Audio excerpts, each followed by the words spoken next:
ce soir. On a laissé passer quelques minutes habituelles pour les gens qui arrivent d'un peu loin, parce que la circulation est un peu compliquée à ces heures-là. Donc on est très très heureux de vous recevoir pour ce Café Philo. On s'approche déjà on a dépassé la moitié de l'année déjà, ça va très très vite. Alors quelques annonces comme nous les faisons chaque mois sur les événements qui gravitent un peu autour de la culture et de la philosophie. Pour ceux d'entre vous qui ont manqué le colloque Thémar, qui était un très très beau colloque cette année avec Michel Maffezoli, avec Chantal Delsol, autour du thème Révolution, on a beaucoup parlé de mai 68 avec un peu d'avance sur le reste de la France. Donc vous trouvez les vidéos, la vidéo complète du colloque sur YouTube. Donc vous tapez YouTube, vous trouverez, c'est sur ma page Granarolo, mais vous la trouvez facilement. En tapant Thémar, vous la trouvez également. Voilà, donc vous avez une séance de rattrapage qui vous est offerte avec la vidéo complète de notre colloque 2018. Concernant le Café Philo, la prochaine soirée aura lieu le 13 avril. Et on recevra pour la troisième fois, me semble-t-il, un professeur de philosophie que j'estime beaucoup, qui est Michel Ferrandi, qui est professeur de classe prépa à Mondurville. Il a succédé dans une de mes classes. Et il traitera du corps dans tous ses états. Voilà, c'est un joli thème. Il y aura sans doute quelques-uns de ses étudiants, puisque le corps est le thème des concours des écoles de commerce pour 2018. Donc il fait d'une pierre deux coups. Il aborde un thème intéressant et il peut rendre service aussi à ses étudiants. Deux autres événements que je me permets d'annoncer. Le vendredi 27 mars à 18h30, je suis invité à l'auditorium de la médiathèque de la Garde, où je présenterai, je dédicacerai mon dernier livre, Les Carnets méditerranéens de Nietzsche, qui est un livre qui a bien démarré sa carrière. Je vais encore se le présenter à Bastia la semaine prochaine. Et puis le 29 mars, je suis comme une dernière fois de l'année à l'université du temps disponible de hier, où je parlerai de Spinoza, philosophe du bonheur.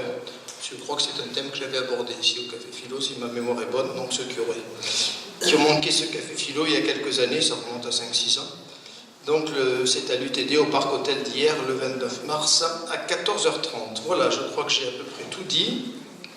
Il me reste à vous annoncer également le menu qui nous attend tout à l'heure à l'Auberge Provençale après le débat.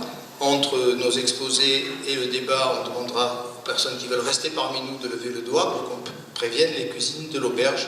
C'est toujours un moment très sympathique, on continue à discuter du thème et de bien d'autres choses autour du conférencier ou des conférenciers. Donc le menu qui nous attend tout à l'heure, c'est une terrine de volaille, une bavette aux champignons avec sa garniture, dessert, café et vin compris au prix de 25 €. Donc les personnes qui veulent dîner avec nous tout à l'heure, vous lèverez le doigt quand on vous le demandera tout à l'heure très gentiment et on pourra ainsi prévenir les cuisines de l'auberge. Alors il est temps maintenant de présenter à la fois le sujet et l'intervenant. Claude Césaris, quelqu'un qui a une très belle carrière scientifique, qui a travaillé au centre de l'énergie atomique à Saclay, qui a été enseignant à Paris 11 et puis à Tunis ensuite, il s'est traversé la Méditerranée et puis il a terminé sa carrière à l'université de Toulon. À Toulon, il a été un des fondateurs du laboratoire de recherche sur les nanotechnologies, qui est un laboratoire rattaché au CNRS. C'est un sujet qu'il connaît bien, qui pourrait nous traiter d'ailleurs, peut-être dans les années à venir. Voilà, et puis on a l'habitude d'intervenir en duo avec mon ami Claude. C'est vrai que c'est une habitude qu'on a pris tous les deux. Et c'est ce qu'on va faire ce soir, autour du thème « Reconstruire l'homme ». Alors, reconstruire l'homme, on a choisi ce thème parce que c'est un petit peu aussi une façon de prolonger le premier Café Philo de l'année qui avait traité des robots et d'intelligence artificielle. Et ce soir, c'est peut-être quelque chose d'un peu différent qu'on va vous proposer, quelque chose de plus positif. C'est-à-dire que d'un côté, il y a des inquiétudes que vous connaissez, qui sont légitimes. On s'inquiète de ces avancées de la technologie, des transformations excessives peut-être qu'elles veulent engendrer. Donc il y a beaucoup d'inquiétudes, beaucoup d'angoisses, peut-être beaucoup de fantasmes aussi. Mais ce soir, on va peut-être essayer, peut-être plus, davantage moi que Claude, d'être un peu plus positif, de rechercher les arguments positifs en faveur de ces transformations. Reconstruire l'homme, évidemment, c'est un projet qui peut paraître complètement démentiel, mais derrière ce projet un peu démentiel, il y a des avancées réelles. Il y a l'éradication de certaines maladies génétiques, il y a beaucoup de choses qu'il est difficile de rejeter et contre lesquelles il me semble être difficile de se positionner. Donc je vais faire un petit discours introductif en essayant d'égrainer un certain nombre d'arguments, et ensuite Claude traitera la partie vraiment scientifique du sujet, avec beaucoup de clarté, parce que je sais déjà ce qu'il va nous dire et j'ai déjà vu son diaporama. C'est une leçon vraiment magistrale qu'il va nous faire sur la génétique, sur le génome, et quand vous sortirez de là, vous serez vraiment au comble de la connaissance sur ce sujet. Alors je vais donc commencer avec les arguments favorables à une reconstruction de l'homme par les biotechnologies. Il faut que j'apprenne à manier ces petits instruments, je ne suis pas habitué. Premier argument, cette reconstruction, elle est dans la logique de notre histoire. Elle est dans la logique de notre histoire parce que nous avons pris depuis très longtemps ce chemin. Si on regarde un peu l'histoire de l'homme, on s'aperçoit qu'on est dans cette voie de la transformation de la nature, de la transformation de la faune, de la flore, des animaux. Et vous voyez, j'ai mis un certain nombre de textes, il y a peu d'images dans mon diaporama, pardonnez-le-moi, il y en aura beaucoup dans celui de Claude.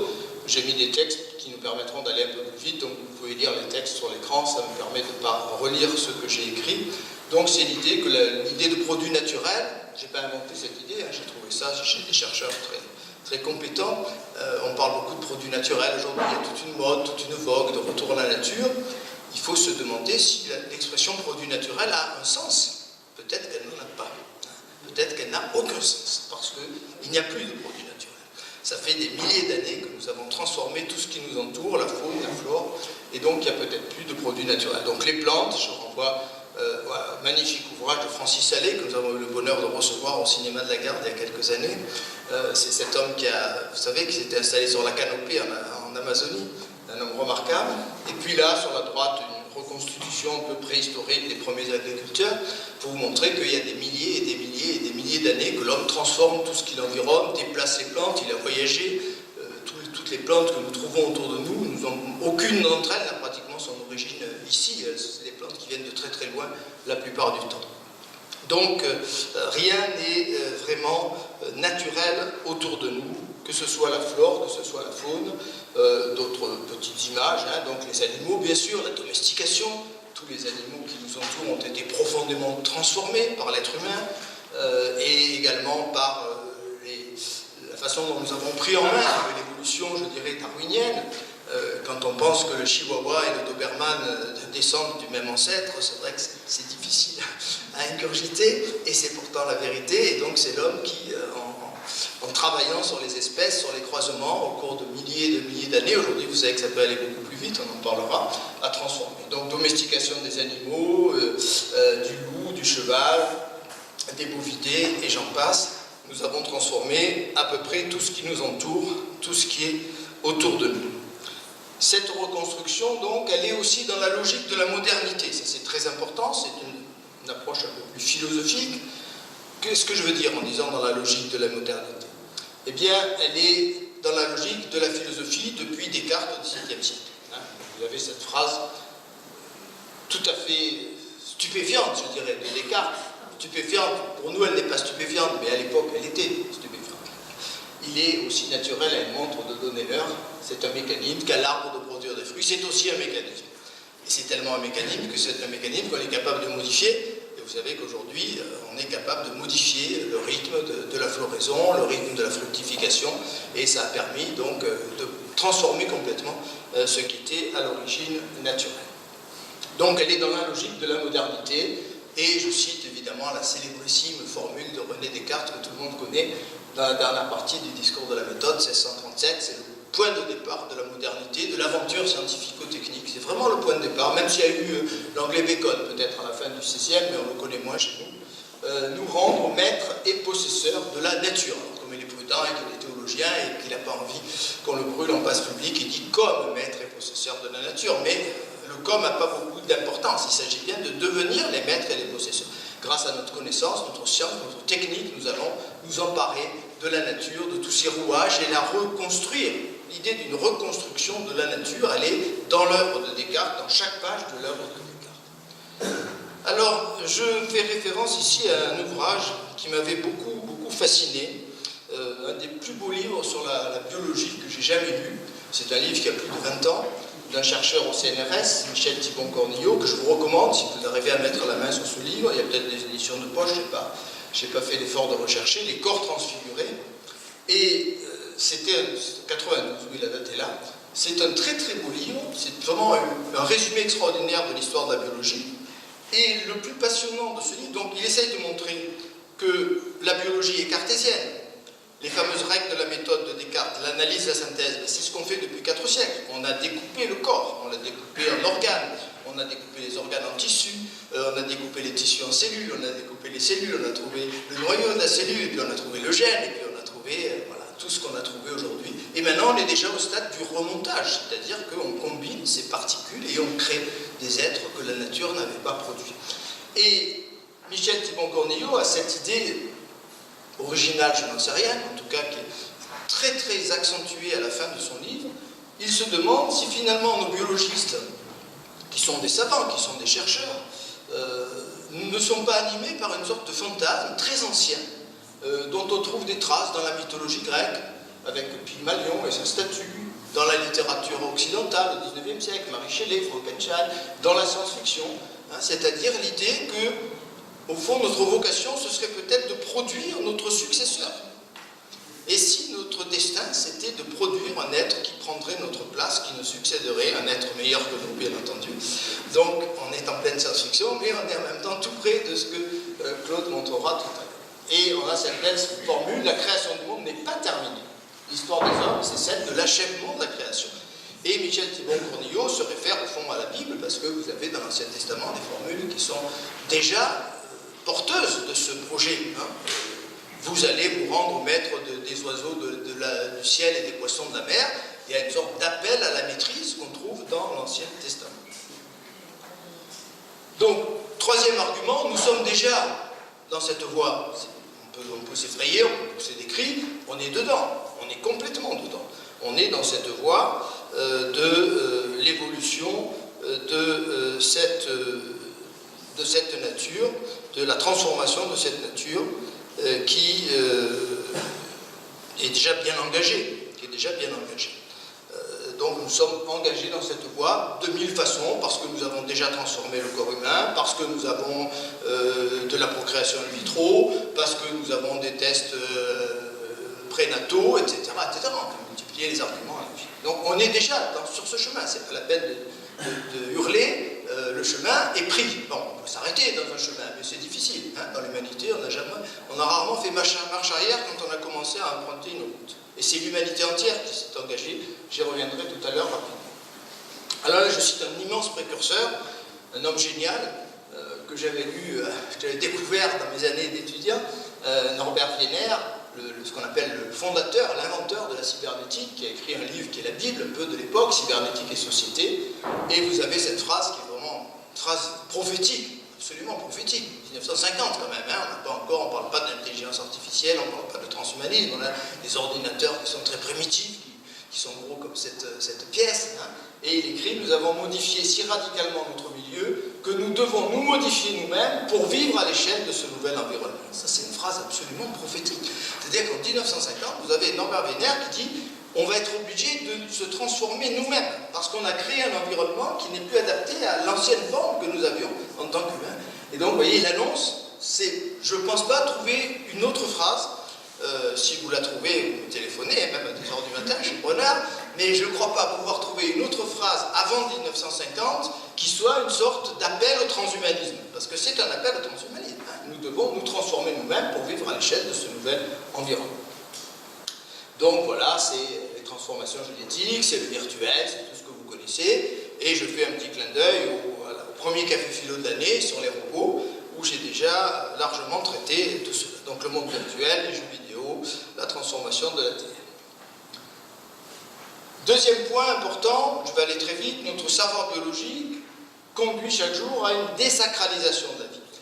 Il est certain que pendant longtemps, on a vécu avec l'idée d'une vie sacrée, d'une vie créée par Dieu, bien entendu, on continue à y croire, mais on avait cette sacralisation du vivant. Or, ce que la biologie démontre un peu plus chaque jour, c'est que le vivant est très accidentel, qu'il y a une immense part de hasard dans l'histoire de la vie, et que, au fond, la vie telle qu'elle existe aujourd'hui sur Terre, elle n'a pas forcément cette forme définitive que certains voudraient. Hein. Elle est le fruit d'accidents nombreux, elle est le fruit de bifurcations dans l'évolution, et prendre les choses en main pour lui donner une certaine orientation, c'est pas tout à fait absurde.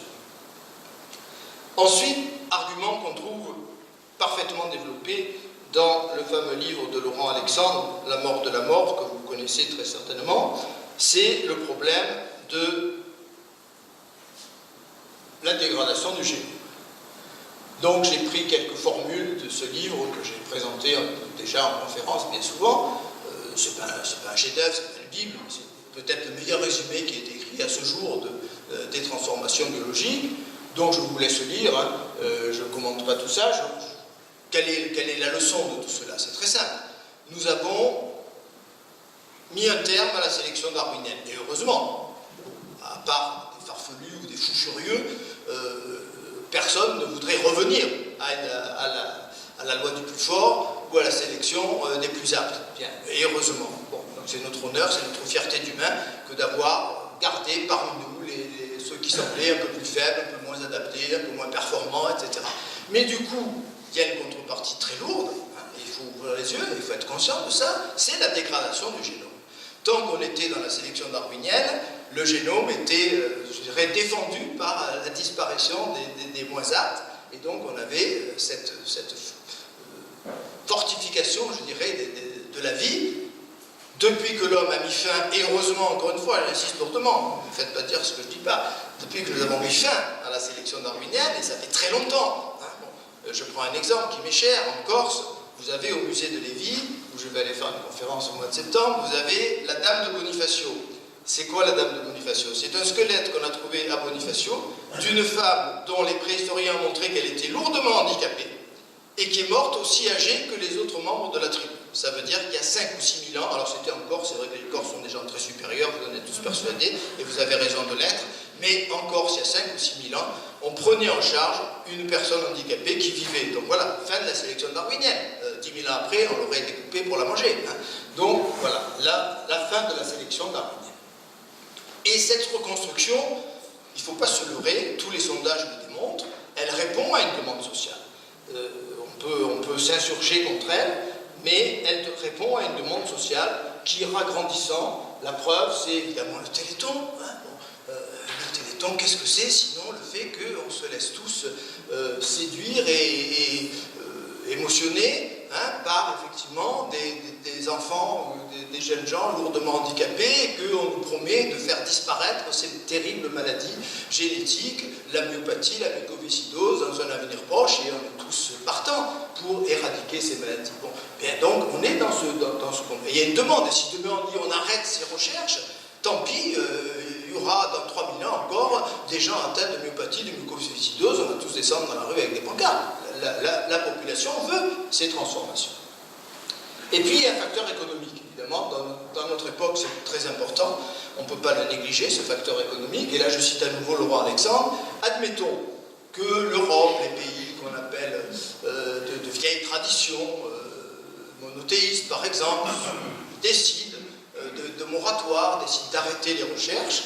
Il faut quand même être conscient du fait que ces recherches, elles continueront en Chine, elles continueront dans les pays du Golfe, elles continueront en Iran, elles continueront dans quantité de pays qui aujourd'hui déposent davantage de brevets que nous, et même que les États-Unis. Donc on peut s'arrêter nous, mais on est dans un monde qui est totalement globalisé. Et donc si nous on s'arrête, en France, en Europe, aux États-Unis, d'autres continueront et vont gagner des fortunes qui vont mettre nos économies dans une catastrophe absolue. Alors l'homme augmenté, vous en avez tous entendu parler. Cet homme augmenté, c'est un homme donc transformé par les biotechnologies. Alors l'expression fait un petit peu peur, évidemment. Il y a beaucoup de science-fiction qui se greffe un petit peu là-dessus. On en avait parlé en début d'année dans le premier Café Philo avec les robots. Il y a des angoisses justifiées, mais il y a aussi beaucoup d'angoisses qui ne sont pas justifiées. Alors parmi les angoisses, il y a évidemment, j'ai réutilisé ici une image que j'avais utilisée dans mon Café Philo sur les robots en septembre, Ex Machina, qui est un film que je vous recommande si vous ne l'avez jamais vu, c'est très, très remarquable. Hein, c'est un chercheur, enfin créateur de robots, qui invite un de ses étudiants pour tester un robot, parce qu'il ne sait pas si ce robot est déjà complètement intelligent, complètement conscient. Enfin, il y a toute une intrigue, mais c'est le robot qui va manipuler tout le monde et qui gagne à la fin. Donc ça, c'est les angoisses, c'est un peu la science-fiction et même beaucoup la science-fiction. Et donc, il y a des inquiétudes, évidemment, qui sont réelles, qui sont exprimées par des scientifiques comme Elon Musk, comme Bill Gates, comme Stephen Hawking, qui viennent de nous quitter, vous avez appris ça dans la presse, ce grand astrophysicien. Donc, il y a effectivement, et c'est à prendre au sérieux, chez de très grands chercheurs, savants, ou en tout cas des gens qui sont immergés dans ces transformations, des inquiétudes et des mises en garde régulières. Mais en même temps, le même Elon Musk, qui vient d'envoyer une fusée, hein, vous le savez, dans l'espace, et qui rêve de conquérir la planète Mars, et c'est un homme qui est un des hommes les plus importants de la planète, tout le monde s'accorde à le dire. D'un côté, il nous dit attention, on va vers la catastrophe, et de l'autre, il nous promet un lacet neuronal pour implanter des prothèses sur nos cerveaux et devenir plus performants. Voilà. Donc, qu'est-ce qu'on appelle l'homme augmenté? Finalement, est-ce qu'il va y avoir une course de vitesse entre l'intelligence artificielle, c'est-à-dire des robots qui vont devenir tellement performants qu'ils vont peut-être nous remplacer et décider par eux-mêmes de nous remplacer à un moment donné? C'est de la science-fiction, mais certains pensent que ce n'est pas tellement de la science-fiction. Et puis d'autre part, une amélioration de l'humain. Si on avait à choisir entre Karim et Scylla, hein, parce que c'est évidemment deux voies qui sont inquiétantes l'une et l'autre, mais si on avait le choix entre ces deux voies, soit disparaître pour laisser les robots à notre place, soit devenir nous-mêmes beaucoup plus performants à l'aide de prothèses et pourquoi pas du lacet neuronal de Elon Musk, ben vous, je ne sais pas, moi je préfère la deuxième solution. Hein, on en parlera tout à l'heure dans le débat. C'est évidemment, on est au cœur ici du débat, on est au cœur de l'interrogation. Alors la transhumanité, évidemment, la post-humanité, tout ça est aujourd'hui en question chez les plus grands chercheurs. Et évidemment, ce qui inquiète, c'est la séparation entre plusieurs types d'humanité, qui seraient des humains anciens en quelque sorte, ancienne forme, et puis des humains augmentés. Et on ne sait pas très bien comment les choses se passeraient, évidemment. Et on a cette phrase extraordinaire d'un chercheur qui est relativement peu connu chez nous, qui est Egelhardt, qui est un biologiste, un chercheur américain, qui a enseigné dans une université américaine, qui écrivait il y a très longtemps déjà, vous voyez, les choses sont anciennes. 86, il n'y a pas de raison de penser qu'une seule espèce sortira de la nôtre. Il pourrait y avoir autant d'espèces qu'il y aura d'opportunités invitant à remodeler substantiellement la nature humaine. Bon, il faut bien reconnaître qu'ici, on est dans un chemin qui peut nous inquiéter et nous en parlerons largement tout à l'heure. Alors je conclus parce que j'ai promis à mon ami Claude de ne pas dépasser les 20 minutes et j'ai respecté mon engagement. L'humanité va devoir faire face dans les décennies qui viennent à des décisions qui ont un caractère inquiétant parce qu'elles sont irréversibles. On va prendre des chemins sur lesquels il n'y aura pas de marche arrière possible. C'est ça qui fait évidemment le plus peur. Hein, transformation du génome, etc., intelligence artificielle.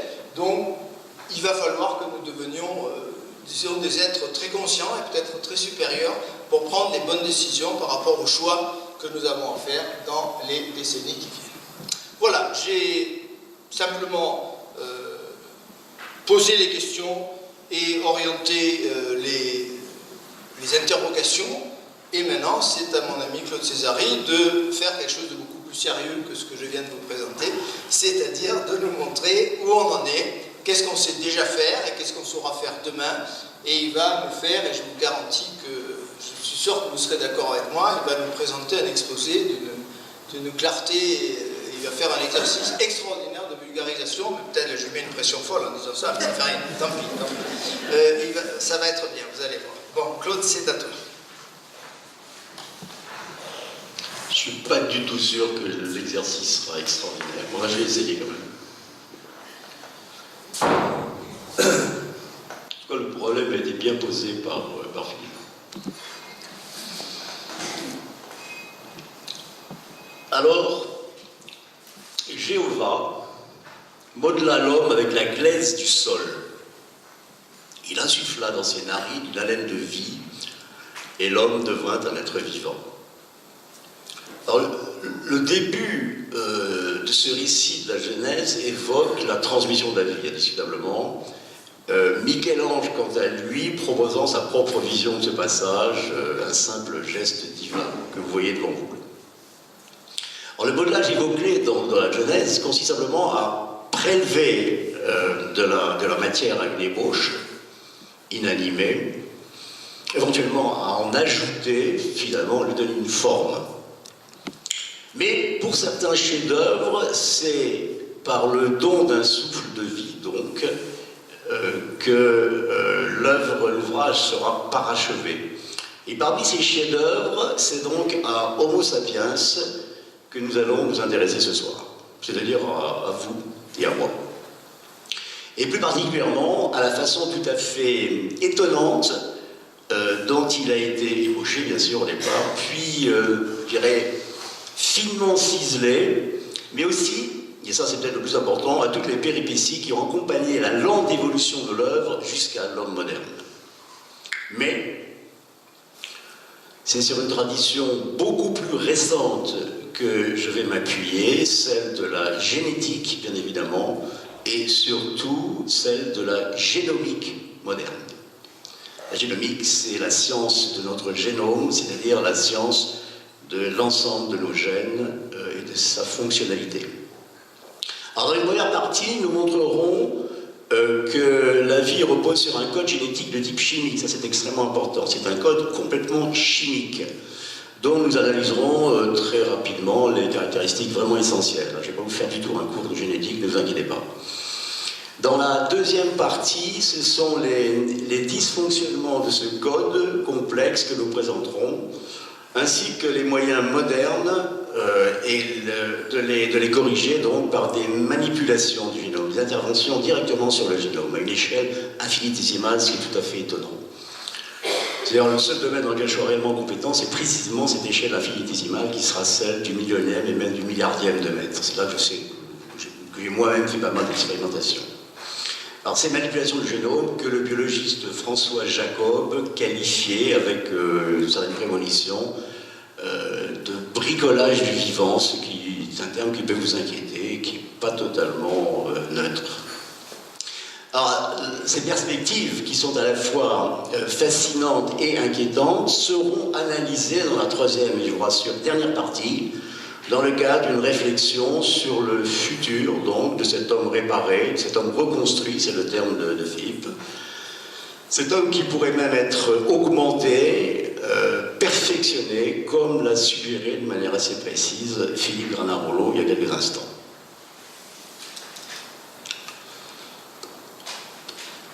Alors, nous abordons dans la première partie le problème du passage de l'inerte au vivant, et sur la manière dont fut transmis le souffle vital à l'ébauche inerte, ce qu'on peut dire, c'est que la tradition judaïque est nettement plus explicite que celle de la Bible. Et l'idée, que personnellement je trouve tout à fait étonnante, est celle d'animer la matière inerte en utilisant la puissance mystique de l'alphabet hébraïque. Et ainsi, dans le récit mythique du golem, le rabbin Leuve, c'est son nom, inscrit-il sur le front de sa créature inanimée le mot « émet », transcription latine évidemment de la langue originale, ce mot « émet » qui signifie quelque chose qui ressemble beaucoup à la connaissance, ou plutôt l'accès à la connaissance. Et faisant ça, inscrivant ce nom-là, il confère donc la vie à sa créature inerte.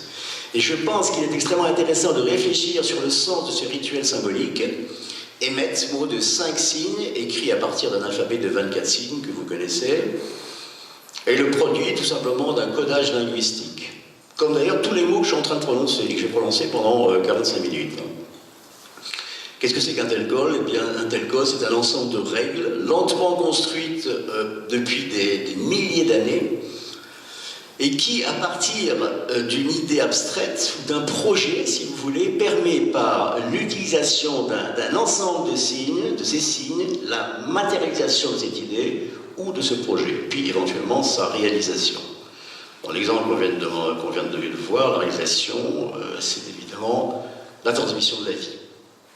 Alors les règles de ce codage, vous les utilisez en permanence depuis que vous parlez. Elles sont simples, elles reposent d'abord sur le choix ici donc de 5 symboles parmi 24, Il y a 5 lettres. Et ça, et surtout ce qui est essentiel, sur celui de leur ordre d'apparition. Ça a l'air d'être une évidence, vous verrez que dans le calcul génétique, c'est très important. Hein, le M, le deuxième M succède au E, etc. etc. Alors, notons quand même, dans l'immédiat, si vous voulez, que ce code n'est pas universel, sur cette planète, bien sûr. On parle de la planète Terre. Hein. C'est-à-dire qu'il dépend de la langue, donc du pays. Et soulignons d'autre part qu'il remonte à plusieurs dizaines de milliers d'années, comme le langage parlé. Enfin, c'est pas tout à fait le même âge, mais c'est du même ordre de grandeur. Et ainsi, c'est la conclusion de cette remarque, si vous voulez. Cette légende hébraïque associe-t-elle la transmission de la vie, du souffle vital, à l'inscription sur les synapses, donc d'une information qui est codée, purement graphique, hein, ce sont des signes qui sont marqués sur le front. Cette information, elle est riche de sens, et le sens, ici, la signification de ce geste, qui est vraiment symbolique mais capital, c'est l'accès à la connaissance, conçu évidemment comme germe de vie. Alors, pourquoi cette digression apparente sur le codage linguistique, sur la traduction hébraïque? Eh bien, tout simplement parce que plusieurs millénaires après ce que je viens de vous raconter, là, la biologie moléculaire, et là on entre dans la science et non plus dans la tradition, dans le mythe, la biologie moléculaire donc nous montre que le projet de vie repose aussi sur la mise en œuvre d'une information codée, c'est essentiel. Information codée qui, contrairement au cas précédent, a un caractère universel, c'est la même en n'importe quel point de la planète, et en fait c'est la même pour toutes les espèces vivantes, ce qui est tout à fait remarquable. Je ne dis pas que sur Jupiter, ce serait la même chose, sauf qu'il n'y a pas vraiment beaucoup de vie sur Jupiter. On parle de la Terre, c'est déjà pas mal. Alors d'autre part, cette information codée, elle remonte encore beaucoup plus loin dans la nuit des temps, puisqu'elle a environ 4... Elle s'est fabriquée, elle s'est constituée, elle a évolué pendant à peu près 4 milliards d'années, qui est à peu près la date d'apparition de la vie. Alors de quoi s'agit-il? Et tout d'abord, comment se manifeste ce code que nous allons qualifier bientôt de code génétique? Alors, pour répondre à cette question, nous allons nous immerger dans le monde vivant à une échelle que je vous demande vraiment d'essayer d'imaginer.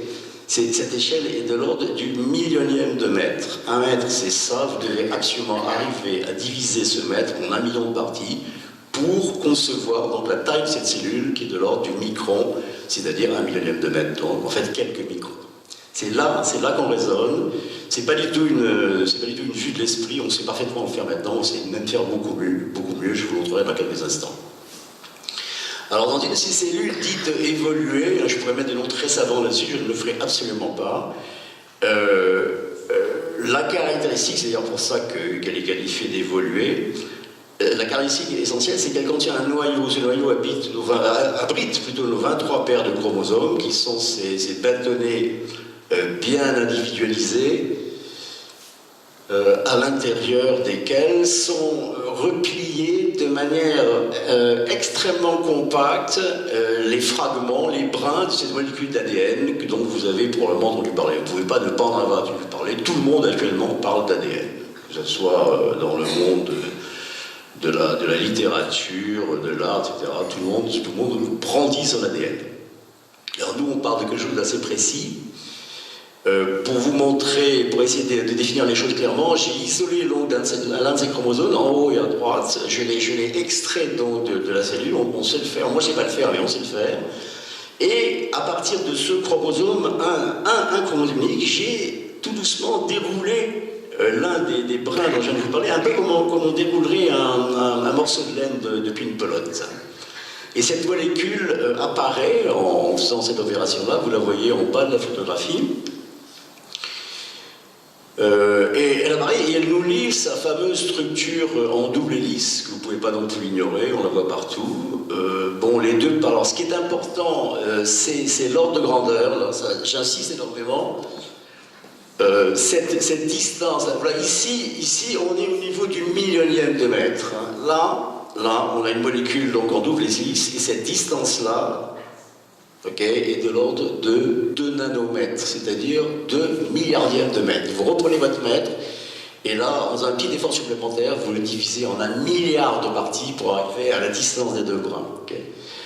Alors ça c'est évidemment des photos, des graphies, des photos d'artistes plus ou moins. Ce que je vous montrerai tout à fait à la fin, c'est une photo réelle de cet ADN pour vous démontrer que je ne suis pas en train de délirer complètement. Alors les deux parties du brin distant donc de 2 nanomètres environ sont reliées par 4 molécules complexes qu'on appelle les bases. Elles sont notées, ces bases ACGT, c'est facile à retenir, ACGT. En fait, les biologistes disent ça à l'envers. Et ces molécules complexes, je ne vais pas vous noyer dans la complexité, il faut quand même que vous sachiez qu'elles sont constituées d'abord, et ça c'est essentiel, de carbone, ensuite d'oxygène, d'hydrogène et d'azote. Il faut déjà vous faire à l'idée que l'être humain, nous tous ici, on est d'abord du carbone. Alors il n'y a pas que ça, il y a également un peu de phosphore, il y a du soufre, c'est un petit peu complexe, je simplifie au maximum de manière à extraire l'information. Et par contre, à quoi il faut arriver, c'est à l'idée de gènes. Eh bien, une succession de ces molécules, le long de ce brin, c'est ce que vous voyez en bas et à gauche de la photo, constitue ce qu'on appelle un gène. C'est une succession donc des 4 molécules ACGT.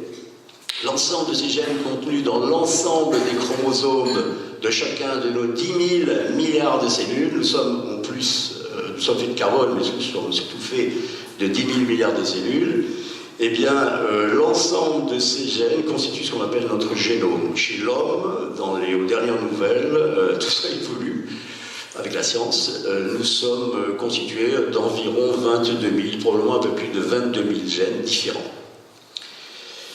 Alors les diapos suivantes fournissent une vision, alors c'est encore une vision d'artiste, hein, ça c'est pas une chose que j'ai imagée pour vous, c'est une vision d'artiste, donc de cette... L'intérêt c'est que c'est une vision 3D, et qui montre assez bien que vous oubliez pour le moment le scalpel, dont on reparlera un peu plus tard, vous voyez la position des bases, alors tout ça se succède le long de ce qu'on appelle les barreaux de l'échelle torsadée. Ce qui est important, c'est que cette molécule a le pouvoir de se dupliquer en procédant par séparation des deux biens. Ce qui veut dire tout simplement, c'est que, je ne sais pas si le mot liaison chimique vous paraît... Non, tu peux revenir là sur la précédente. Voilà. Cette liaison-là entre ce brin-là et ce brin-là est extrêmement lâche. La force d'attraction de deux brins est très très faible. Enfin, on a des mots très savants pour exprimer ça. Donc ces brins sont assez faciles à séparer. C'est le principe donc de la séparation proposée, enfin séparation donc des deux brins du génome. Et ça conduit à ce qu'on appelle la division cellulaire, quand c'est généralisé à l'ensemble des chromosomes, ça conduit à ce qu'on appelle la mitose. Vous oubliez le mot mitose, il ne va pas vous apporter grand-chose. La séparation, donc la différenciation cellulaire, qui sera la clé de l'évolution de nos organes en particulier. Alors c'est sur ce génome que va reposer la transmission et l'entretien de la vie, de notre vie, la vôtre, la mienne. Comment ? Eh bien, c'est là que la biologie moléculaire, qui a mis un certain temps pour faire ça, plusieurs dizaines d'années, elle nous apprend que dans un gène de ce type-là, le choix des lettres ACGT n'est absolument pas arbitraire, pas plus que leur ordre d'apparition. Si bien qu'on retrouve, et c'est ça le sens de ma comparaison par rapport au codage linguistique, on retrouve exactement la même structure en mots et en phrases que dans l'exemple du code linguistique, mais écrit cette fois-ci dans un alphabet qui comprend simplement 4 signes de base, et non pas 24, qui sont les 4 molécules ACGT. Et comme dans le cas du code linguistique, c'est le choix de ces lettres et de leur ordre d'apparition qui va donner du sens à la phrase, qui va permettre, si vous voulez, qui va permettre d'exprimer un projet, de passer de ce projet à sa réalisation par un jeu subtil de réactions chimiques, comme nous allons voir maintenant. Je vous rappelle que ces 4 lettres ACGT représentent chacune des molécules complexes basées sur le carbone. Alors la figure qui suit là schématise ce que je viens de vous dire, hein, et le fonctionnement de ce code génétique qui est vraiment la clé de votre survie, de votre naissance, de votre survie, et qui pose un certain nombre de problèmes au moment de la sénescence. Alors, Alors, au milieu de la photo, là, vous retrouvez le gène précédent, il est là. Voilà, vous retrouvez la double hélice, vous retrouvez la succession donc, là, des bases ACGT, ici. C'est le brin de chromosome qu'on avait montré tout à l'heure. Un signal interne à la cellule. Alors un signal, c'est une information de type électrique hein, qui est provoquée par tous les nombreux capteurs dont nous sommes munis. Hein. Ça peut être un signal thermique, ça peut être un signal lié à l'humidité extérieure, ça peut être un signal lié à la température, ça peut être un signal beaucoup plus complexe encore. Et bien un tel type de signal interne à la cellule déclenche le fonctionnement du fameux gène qui est là, c'est-à-dire va lui donner l'ordre de remplir son projet, si vous voulez. On dit que ce gène est activé. Alors il délivre alors son information, ici sous la forme d'un ensemble de plans de fabrication qui vont permettre de synthétiser la protéine que vous avez en bas. Ce qui va se passer tout simplement, c'est que ces plans de fabrication, qui sont complètement contenus dans le code lui-même, vont définir les différentes positions dans l'espace des acides aminés qui sont vraiment les briques élémentaires constitutives de ces protéines. Et avec ces plans, vous allez fabriquer à la demande, gène par gène, une protéine différente avec des fonctionnalités différentes derrière. Une fonctionnalité, ça peut être digestif, ça peut être donner un ordre moteur à un muscle, enfin il y a des tas de possibilités. Quoi. Alors vous avez devant vous une sorte de micro-réaction chimique, vous voyez cette flèche, ça vous rappelle quelque chose dans vos études secondaires, vous avez des micro-réactions chimiques, on devrait qualifier de biochimiques, qui sont symbolisées par cette grosse flèche là, et qui font passer le système, donc là c'est un élément de la cellule, d'un état initial qui est le gène activé à un état final qui est la protéine synthétisée.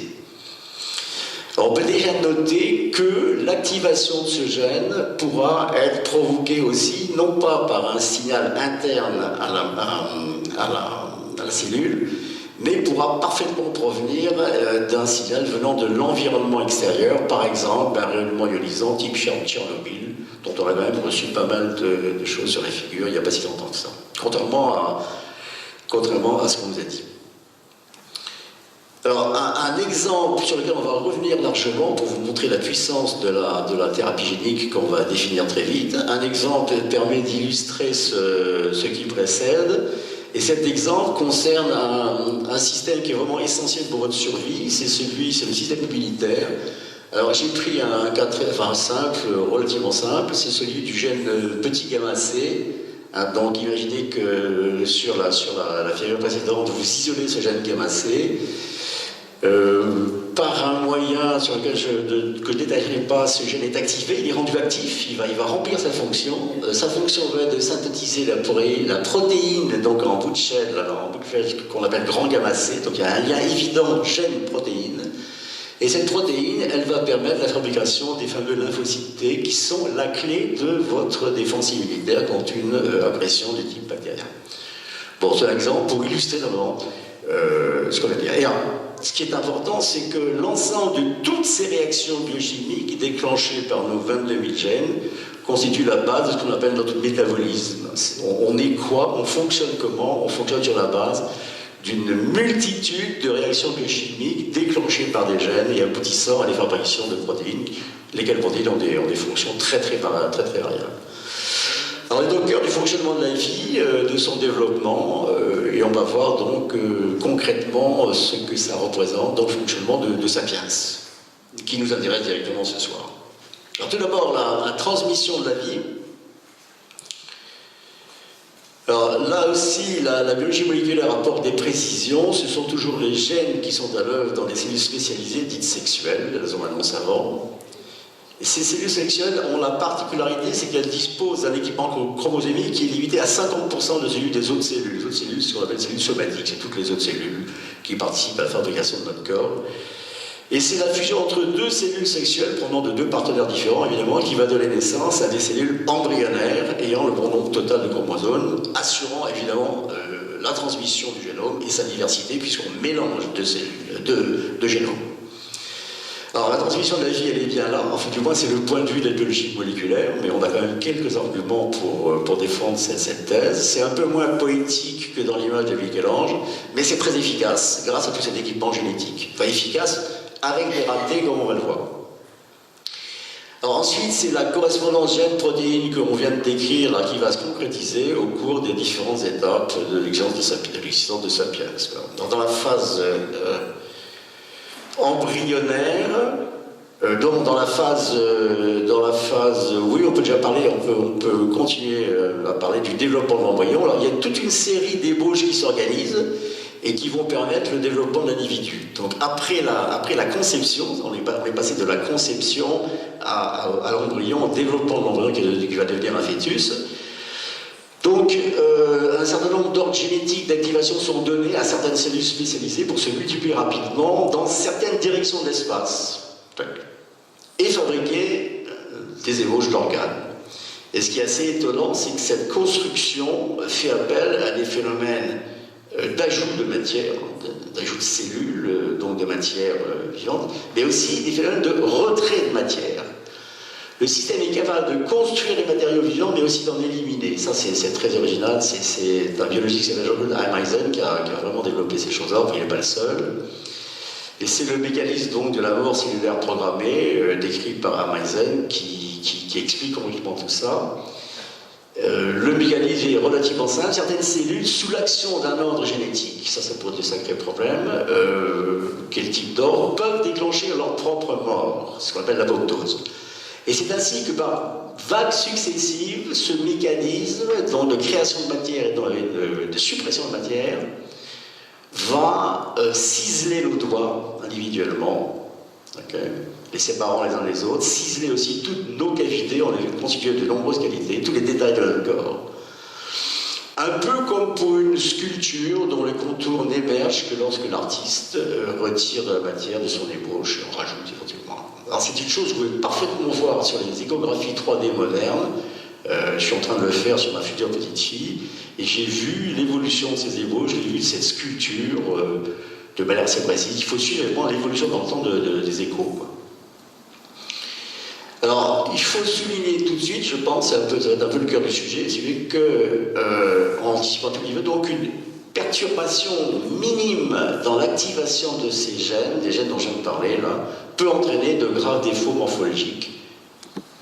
Voilà, des tas d'exemples autour de nous, comme si le sculpteur avait raté une partie de son œuvre. Voilà. Alors dans les phases suivantes, là on était dans le développement de l'embryon, etc. On passe aux phases suivantes, l'enfance, l'adolescence, l'âge adulte. Et bien ce sont d'autres couples gènes-protéines qui vont contribuer au développement, au maintien de notre vie, à la régulation de notre métabolisme, donc l'élaboration de nos caractéristiques observables, ce qu'on appelle le phénotype, est un deuxième élément important des processus dont je parle. Il fait appel à ce qu'on appelle les protéines de structure. Donc dans l'état final, vous vous rappelez de la flèche, il y a la création de protéines. Donc ces protéines-là sont spécialisées dans la structure, dans la morphologie, si vous voulez. Et ces protéines de structure fourniront donc les matières de construction donc, de notre corps, c'est de la peau, des muscles, os, cartilage, etc. Alors il y a un autre type, une autre catégorie totalement différente de protéines, dites fonctionnelles, qui elles fourniront ce qu'on appelle les enzymes, qui vont orienter les différentes réactions biochimiques de notre corps dans un sens prédéterminé. Voilà. Je reste assez vague, mais tout ça demanderait des développements infinis.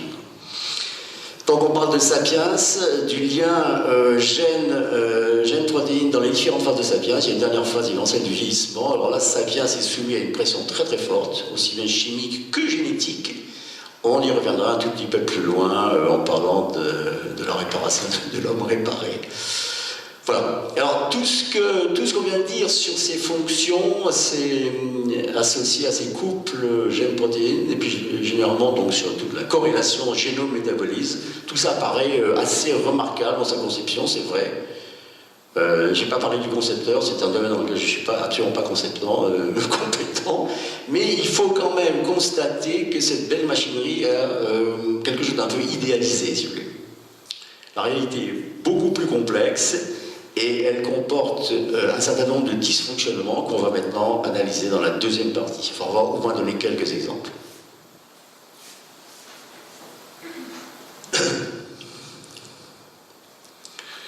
Alors, le premier problème est celui de la vulnérabilité de l'information génétique. D'une manière générale, l'efficacité d'un code, qu'il soit linguistique ou génétique, est liée à l'utilisation de symboles dans une séquence parfaitement ordonnée. D'accord ? C'est vraiment essentiel. Si vous commencez à mélanger les lettres, c'est totalement, il n'y a plus de sens. Alors, la conséquence est une extrême vulnérabilité, comme illustré sur la figure, là, dans le cas du code linguistique. Là, une seule erreur, faute de frappe, erreur de transmission, effet d'un piratage, modifie complètement le sens final et vous envoie directement au goulag. Surtout que Poutine ne rigole pas du tout sur ce genre de choses. Donc, vulnérabilité du code, un problème sur une lettre, vraiment perturbe considérablement les choses. Alors, dans le cas de l'information génétique, les conséquences sont encore beaucoup plus dramatiques. Je crois que le goulag, ça ne fait pas très très marrant. Mais vous avez une vague chance de vous en sortir, ce qui n'est pas le cas dans ce que je vais dire. Alors, c'est très pernicieux, avec des actions à long terme. Différents types d'accidents peuvent affecter le génome. Donc là, la molécule du tout à l'heure est représentée en plan. Vous avez donc les deux brins et puis les barreaux qui contiennent le code.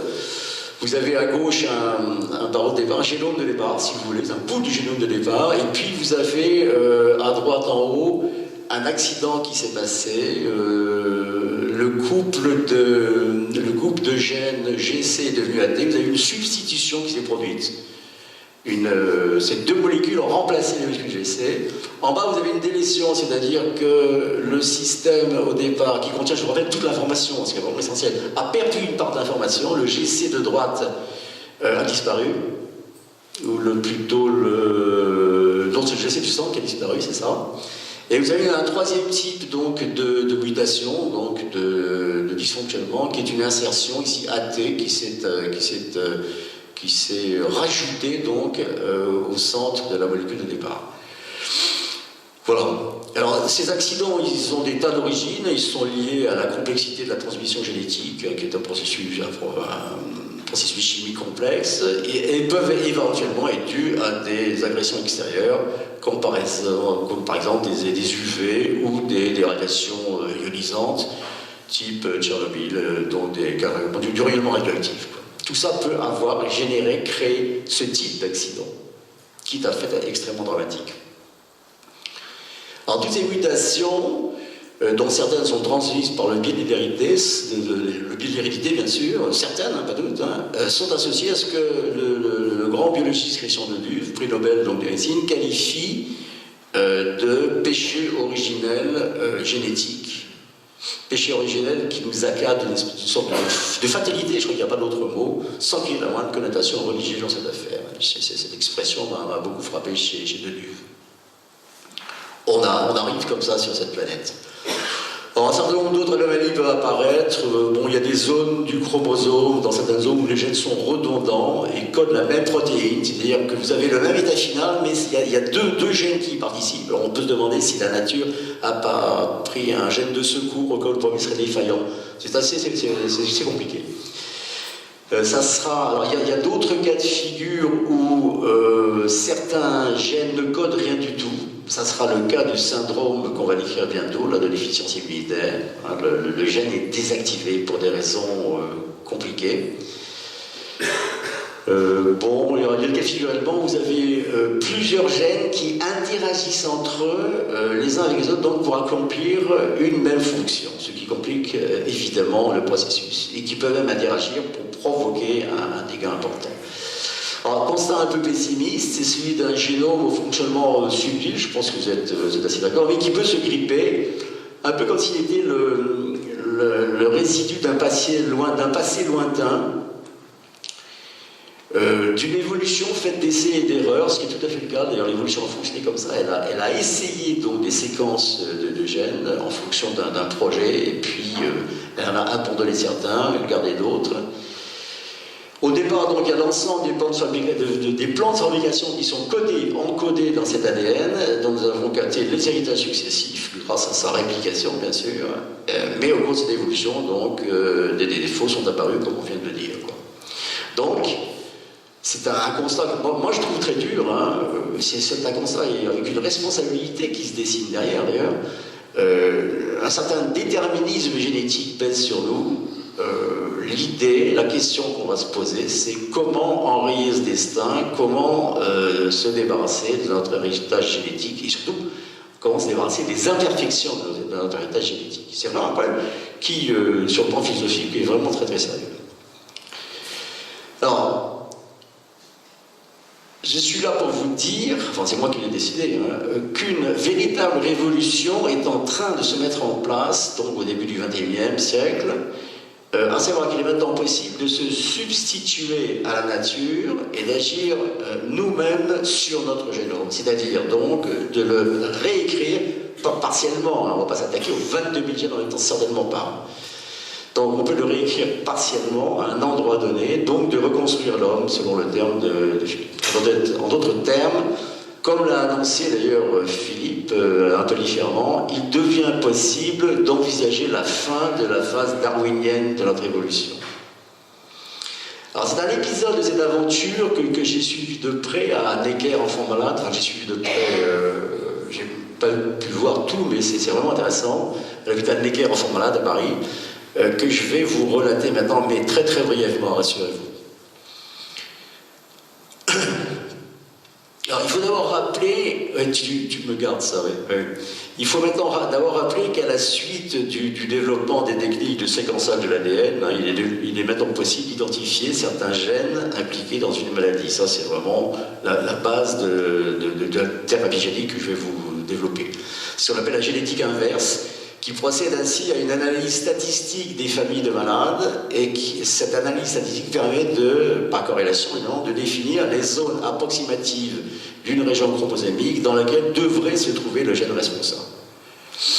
Alors c'est un travail long et ardu qui va déboucher sur une thérapeutique, donc dite génique, dont on va donner un exemple étonnant, à mon avis, celui des enfants bulles. Alors, la partie génétique inverse a été faite de manière extrêmement brillante par Fischer, par le professeur Fischer, à Necker, enfant malade, et tous les développements hospitaliers derrière ont été faits par une femme absolument remarquable, très judicieuse en plus, qui s'appelle Marina Cavazzana. Donc c'est vraiment un couple, enfin je veux dire c'est un couple scientifique. Alors l'idée est un peu folle, moi je trouve. En tant que physicien, je suis absolument sidéré. Alors l'idée, car je ne suis pas du tout biologiste, hein, vous devez vous en rendre compte, j'écarte certaines difficultés. Alors il s'agit d'introduire donc un gène sain, c'est ce que les gens appellent un gène thérapeutique, directement dans les cellules de l'organe atteint pour remplacer le gène défectueux. C'est ça qu'on va faire. Je vous rappelle l'ordre de grandeur. Hein. La cellule, c'est entre 1 et 10 micromètres. C'est de l'ordre du millionième de mètre. Et à l'intérieur, vous avez ces chromosomes, vous avez donc un bout de génome. Et l'ordre de grandeur, la dimension, c'est le milliardième de mètre. Donc, on va essayer de pénétrer dans la cellule, enlever le gène défectueux, qui est la cause donc du problème. Là, ça sera la déficience immunitaire. Et on va le remplacer par un gène correct, corrigé. Donc c'est une chirurgie qui va s'effectuer non plus à l'échelle du millimètre, comme avec les robots chirurgiens ou les chirurgiens robots, je ne sais pas comment il faut dire ça, lesquels travaillent actuellement à l'échelle du dixième de millimètre, je crois. L'idée est la suivante, c'est là la folie, là, le coup génial il est là, c'est que certains virus, vous avez tous été attaqués par des virus, certains virus ont acquis une redoutable aptitude à envahir les cellules.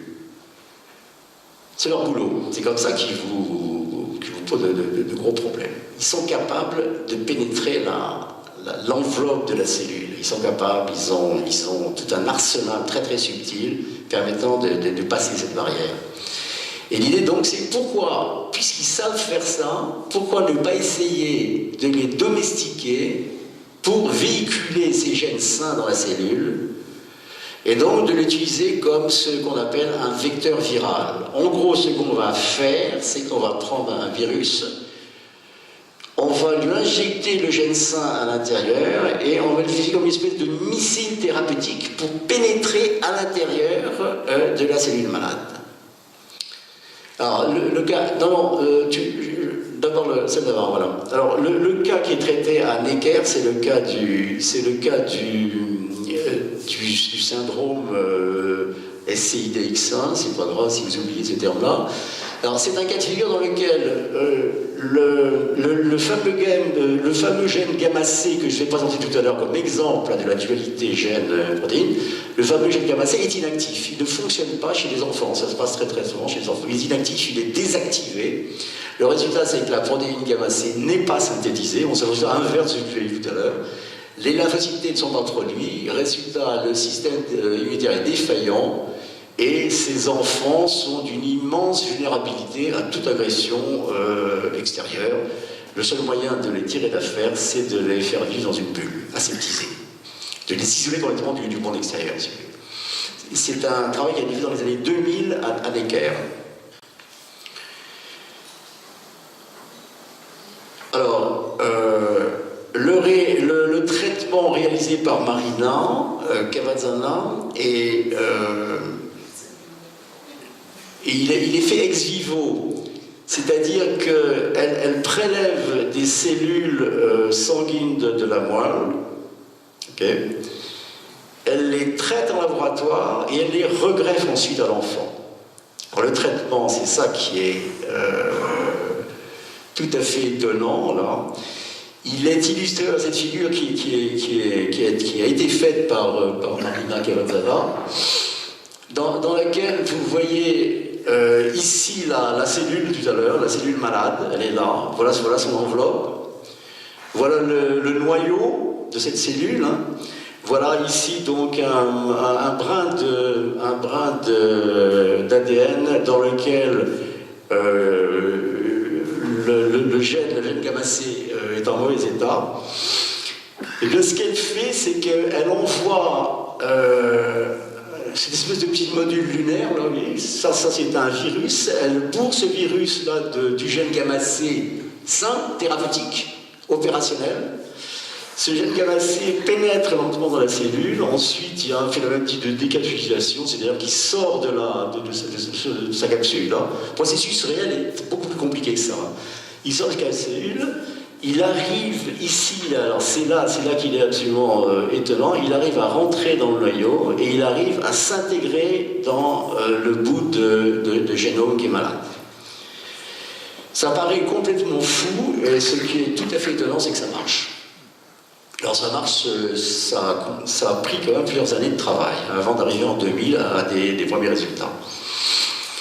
Alors ce qui se passe, c'est que le gène sain donc, permet à nouveau la production de la protéine gamma-C. La fabrication de lymphocytes reprend chez ces enfants. Les cellules traitées, les quelques cellules traitées, alors c'est ça, c'est tout à fait extraordinaire aussi, mais je pense qu'elle a une astuce, se multiplient beaucoup plus vite que les autres cellules, si bien qu'elles deviennent minoritaires au départ, elles deviennent majoritaires. Le résultat final, hein, qui moi m'a énormément surpris, c'est qu'au bout d'un an, après ce travail donc ex vivo, donc, on prend donc les cellules, on les manipule, on les réinjecte. Au bout d'un an, le système immunitaire complet du jeune malade est totalement récupéré. Et actuellement dans le monde, c'est une technique qui a vraiment été développée à l'échelle mondiale, il y a entre 100 et 200 enfants qui vivent avec une guérison complète, dont certaines à plus de 10 ans. Ce qui compte, c'est pas la guérison à l'instant T, c'est le fait que ça dure. C'est-à-dire que ces gosses ont une vie normale. Ils sont arrivés en sortie de leur bulle, et ils ont une croissance, ils ont une vie tout à fait normale. Alors, ça c'est l'aspect où moi je trouve extrêmement spectaculaire. C'était, je pense, la première grande réussite des thérapies géniques. Il faut savoir qu'il y a eu deux problèmes. Il y a eu deux problèmes qu'on va un petit peu tout à l'heure. Il y a eu, dans ce type d'action, deux leucémies qui ont été générées par l'introduction de ces gènes, parce qu'en fait, on met ces gènes, on ne sait pas très bien où on le met, et il y a eu, à l'égard, il y a eu 2 décès d'enfants dans les années 2001 et 2002, 2 décès pour une trentaine de réussites. Depuis, ce problème a été réglé, et disons que la technique fonctionne tout à fait bien. Mais de toute façon, elle va être complètement dépassée d'ici peu.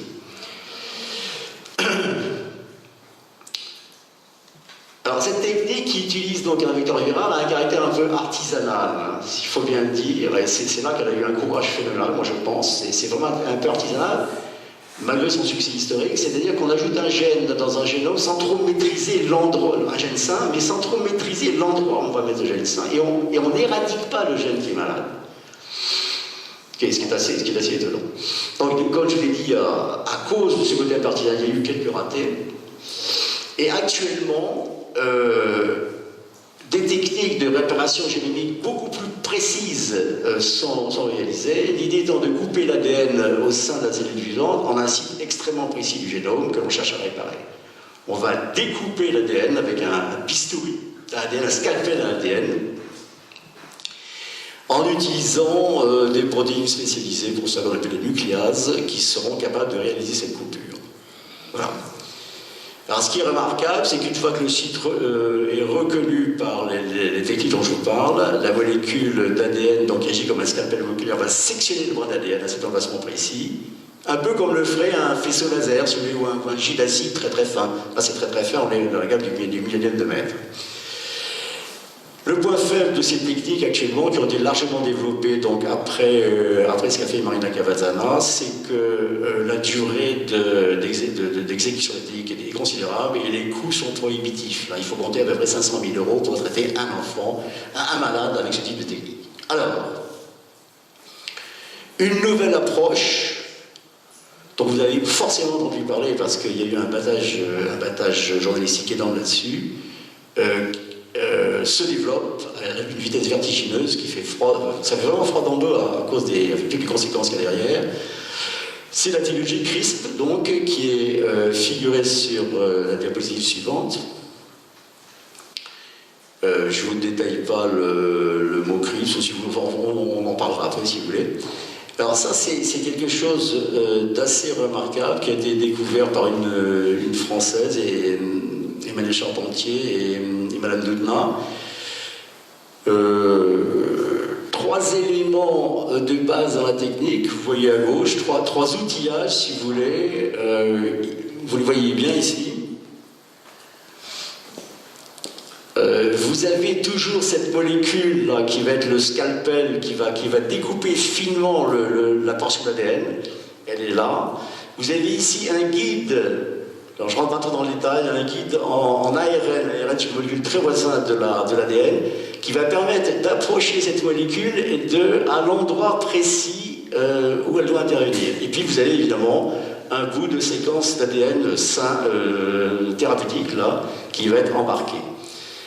Alors, 3 phases notées step 1, 2, 3, okay, qui sont figurées là-dessus, Alors le brin d'ARN est programmé pour choisir le meilleur extrêmement possible sa cible. Il va reconnaître la séquence d'ADN à exciser, à couper. Il va s'y placer. La protéine ensuite se charge de cette excision. Et la phase 3, step 3, va consister donc à insérer le nouveau fragment de manière extrêmement précise dans l'espace laissé vide par l'intervention de la protéine qu'on appelle Cas9. Si on reprend notre analogie avec les codes linguistiques, on peut considérer qu'on vient de réussir, à une échelle absolument incroyable, un coupé-collé du texte génétique, cette fois-ci à l'échelle du micron, compris entre 1 millionième et 1 milliardième de mètre. Voilà, l'intérêt énorme de ce système, c'est qu'il ne nécessite qu'un seul guide, le fameux guide en ARN qui est là, et ce guide il peut être reprogrammé à l'infini. On n'a pas besoin de changer de guide quand on veut faire une autre expérimentation, on le reprogramme. Ce qui va nous permettre de modifier à peu près n'importe quel gène de n'importe quel organisme vivant. C'est une innovation absolument majeure parce qu'elle est universelle et qu'elle est très rapide à mettre en œuvre. On passe d'un coût de, je dis 500 000 euros, 500 000, enfin on parle de dollars, 500 000 dollars à environ 1000 dollars, et on passe d'une durée d'expérimentation, d'une durée de traitement, si vous voulez, de 6 mois à peu près une semaine.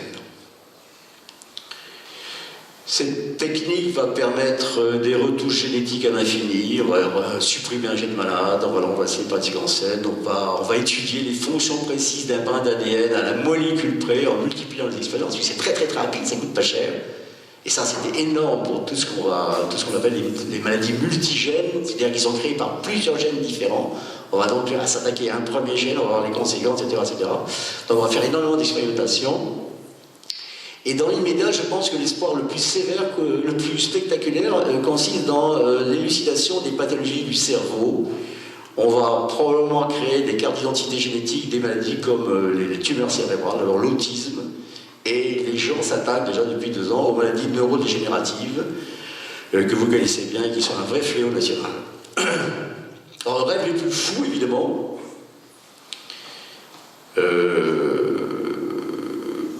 parce qu'on va pouvoir s'attaquer aux maladies donc multigéniques créées par plusieurs gènes, alors que dans ce qu'a fait Marina Capitana, le déficit immunitaire était créé par le défaut d'un seul gène, donc c'est déjà beaucoup plus simple à traiter. Voilà. Alors, bon, tout ce qui précède donne un peu le vertige par tout le champ d'investigation qui s'offre.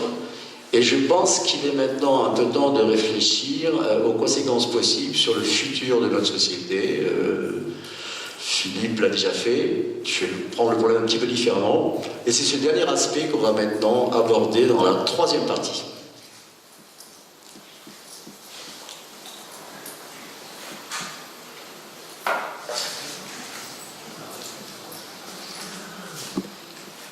Alors la menace la plus grave, c'est que les biotechnologies pourraient évidemment ébranler nos sociétés sur le plan de l'éthique, en l'intérêt même de la nature profonde, et nous propulser dans une phase complètement nouvelle de notre histoire. Alors on va essayer de comprendre ça. Le premier point, c'est celui de la fracture génomique. Alors la démocratisation du séquençage de l'ADN, c'est-à-dire la lecture ordonnée de l'ensemble des milliards de symboles ACGT qui constituent notre génome, va certainement révolutionner la médecine.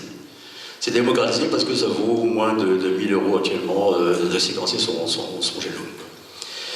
Alors ce qui va se passer, ça c'est tout à fait remarquable, mais les conséquences sont quand même assez impressionnantes. On va voir annoncer aux patients sur des bases statistiques, à partir de cette information génomique, qu'ils ont par exemple 20% de chance de développer un tel cancer ou telle maladie neurodégénérative, sans pouvoir préciser l'échéance de l'apparition du problème. Alors il va en résulter quoi? Une demande frénétique d'examen qui va achever évidemment d'anéantir notre système de sécurité sociale, ça c'est absolument sûr.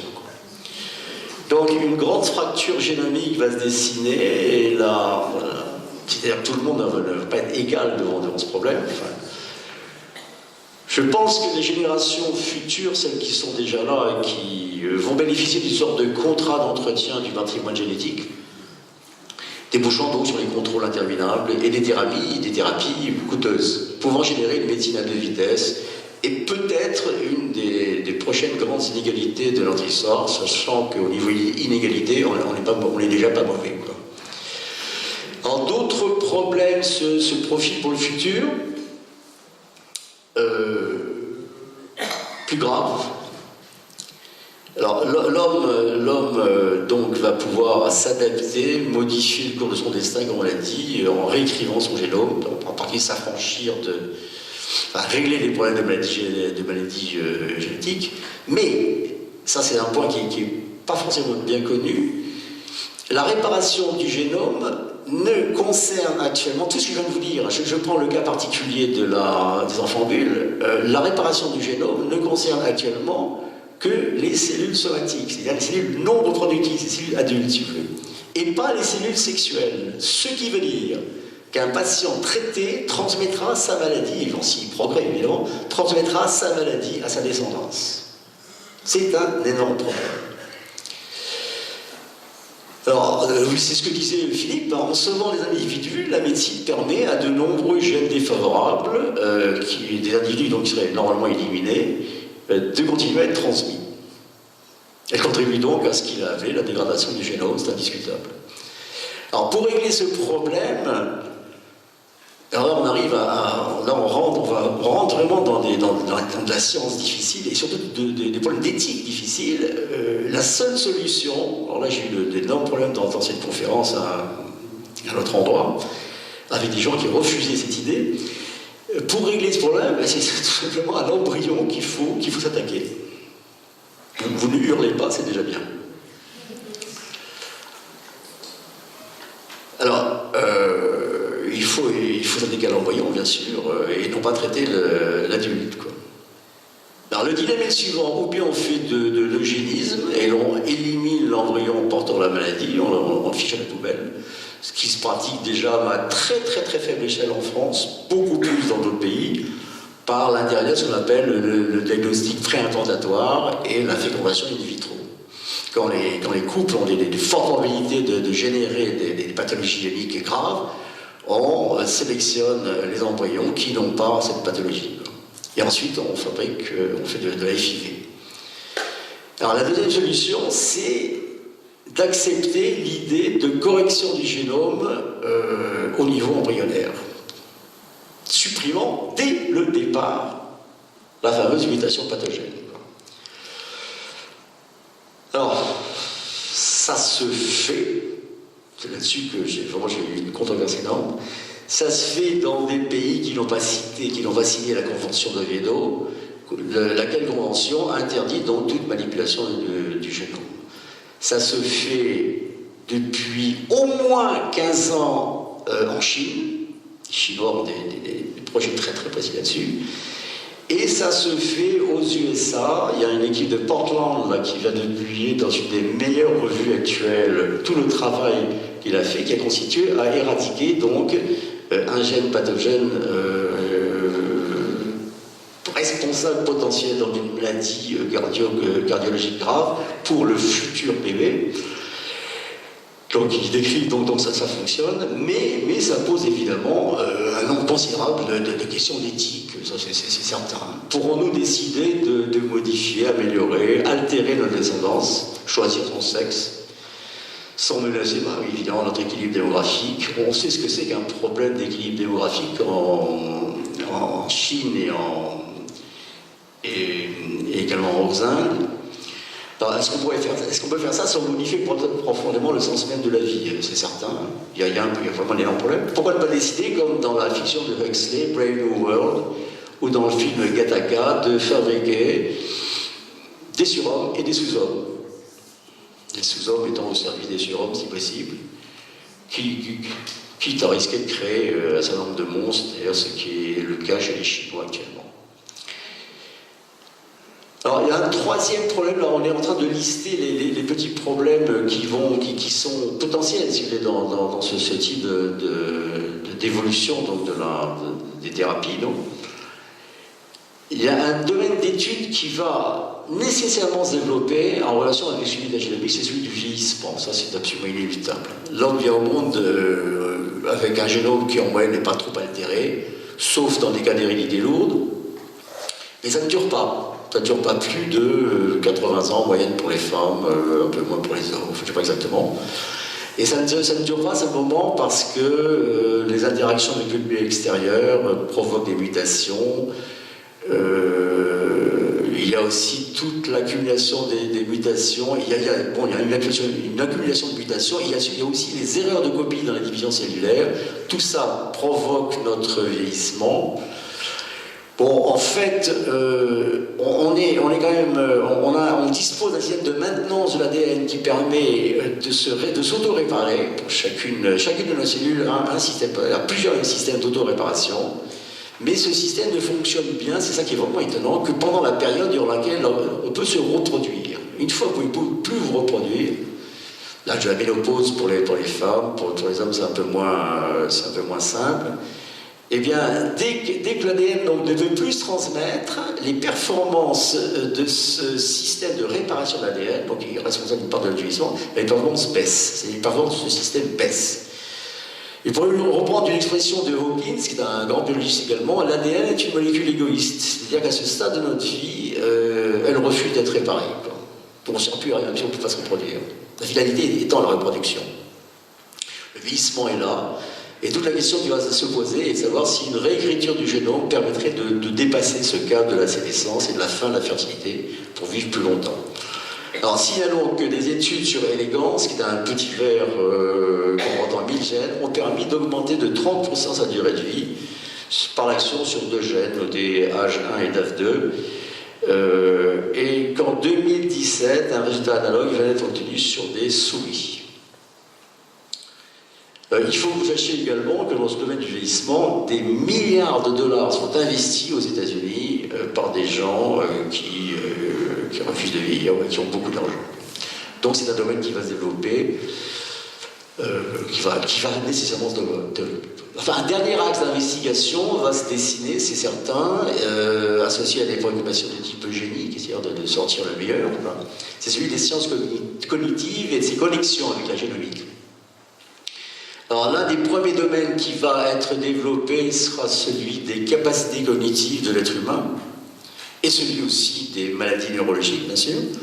Les recherches sur le poids de la génétique dans ce domaine sont très avancées depuis qu'on s'est séquencé complètement un génome.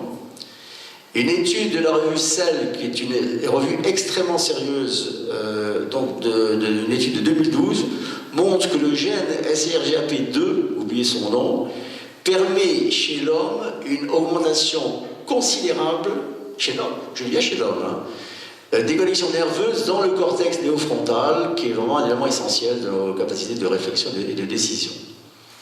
Alors chaque cellule de notre cortex, qui est donc impliquée dans les fonctions les plus complexes, présente des milliers de ces contacts et permettent autant de sites de connexion avec les autres neurones. Alors, d'où l'intérêt de la manipulation possible de ce gène. L'idée de corréler les capacités cognitives à la génomique fait son chemin. Bon, c'est un problème d'une extrême complexité, on en est qu'au premier balbutiement, il ne faut surtout pas rêver là-dessus. On démarre vraiment, on est vraiment à l'aube, à la préhistoire de la génomique fonctionnelle dans ce domaine de la cognition. Et la réécriture de la dessin génétique dans ce domaine est une aventure qui va être risquée et dont la faisabilité n'est pas encore prouvée. Alors, lorsqu'on survole l'ensemble des informations qui précèdent, on se rend compte qu'on est à l'aube d'un bouleversement en grande partie imprévisible, c'est certain. C'est simplement sur les scénarios possibles pour le futur que nous pouvons nous pencher maintenant. Alors, il semble bien que Sapiens vit la fin d'une période dans laquelle il était soumis aux mêmes contraintes que le reste de la biosphère, c'est-à-dire du monde vivant, et dont il était incapable de s'affranchir. Donc, il va pouvoir dépasser ses limites biologiques. Et au début du XXIe siècle, celui-ci pour lui une nouvelle possibilité, c'est celle de se libérer, au moins partiellement, de ce destin biologique. Il y a un premier scénario, donc, sera celui du développement des thérapies géniques cellulaires, c'est ce qu'on vient de dire en donnant des exemples. L'homme est réparé par une manipulation de son génome, mais il reste ce qu'on peut encore qualifier d'un homme biologique. C'est le scénario d'un être post-darwinien, dont l'apparition est encore inéluctable. Il reste biologique, mais on peut imaginer donc avoir réglé un certain nombre de problèmes de son génome, et beaucoup d'argent est actuellement investi là-dedans. Alors, un deuxième scénario beaucoup plus sophistiqué, très largement amorcé, se dessine avec l'apparition d'un nouveau matériau, c'est sur lequel j'ai beaucoup travaillé, à la structure extrêmement proche du carbone, mais aux propriétés électroniques très spectaculaires. Il s'agit du silicium, qui est capable d'abriter les fameux codes binaires qui permettent le fonctionnement de ce smartphone et du photon. Alors, ce silicium a déjà envahi notre existence, transistors, circuits intégrés, mémoire de haute capacité, processeurs, qui qui traite donc un grand nombre de données avec des développements logiciels de plus en plus sophistiqués. Alors ce matériau inerte qui a déjà largement envahi notre vie peut maintenant, ça c'est quand même une chose qui est étonnante, s'accoupler, matériau inerte le silicium, il peut maintenant s'accoupler au vivant. Sur la figure, vous pouvez observer, c'est une image qui a déjà une bonne dizaine d'années, un circuit intégré en silicium, une puce si vous voulez en silicium, elle est au fond là-bas, bon, en fait c'est des séries de transistors, et qui sont connectés à un neurone. Le signal circulant dans le neurone interagit avec le courant électronique dans le silicium et peut déclencher le fonctionnement du circuit intégré et réciproquement. C'était le sens des recherches qui étaient faites. Alors, les applications sont considérables, interface neuronale permettant à un patient toutes sortes d'actions spécialisées, la capacité de booster une mémoire ou de piloter un cœur en perdition et même un cœur artificiel. Le génie bioélectronique se dessine très nettement, qui associe donc l'organique, c'est-à-dire le carbone, à l'inorganique, c'est-à-dire le silicium. Alors à terme, la siliconisation de l'homme, c'est-à-dire l'action de bourrer l'homme de circuits intégrés au silicium, donc les gens parlent de silicolonisation de l'homme, donc par l'introduction d'un nombre croissant d'implants, pourra conduire à la création de cette espèce d'être hybride. Là, il n'est pas encore là, mais c'est pas une fiction complète. Parcouru par, alors ça sera son grand intérêt, c'est qu'il sera parcouru par un fluide de type électronique, donc beaucoup plus rapide que les fluides de l'homme biologique. Donc il sera vif, cet homme. Il réagira très très vite, en utilisant évidemment cette espèce de système circulatoire très révolutionnaire que vous voyez, quoi. Alors il apparaît clairement que ces biotechnologies vont déboucher sur la nécessité de repenser complètement le concept d'humain, sur le plan philosophique d'abord, sur le plan social et même sur le plan juridique. En d'autres termes, moi je résumerai la question en disant à partir de quelle quantité de silicium dans le corps vous restez un homme, une personnalité juridique, un homme biologique, quoi. C'est une question qui est extrêmement délicate. Alors, c'est enfin à l'intelligence artificielle qu'on pense. L'intelligence artificielle fait référence au développement considérable. Il y a trois choses dans l'intelligence artificielle. Il y a des bases de données multiples, énormes.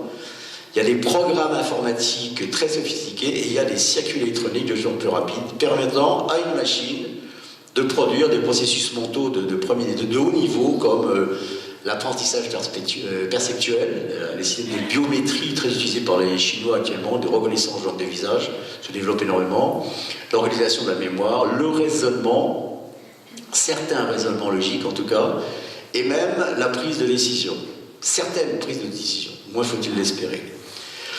Et beaucoup de neuroscientifiques considérant comme établi, alors je ne vais pas me faire lyncher, que la conscience a un support biologique et donc matériel, ne voit généralement aucun obstacle de principe à essayer de créer un jour une intelligence consciente, ce qui impliquerait qu'on chasse de manière précise ce qu'est la conscience. C'est un débat.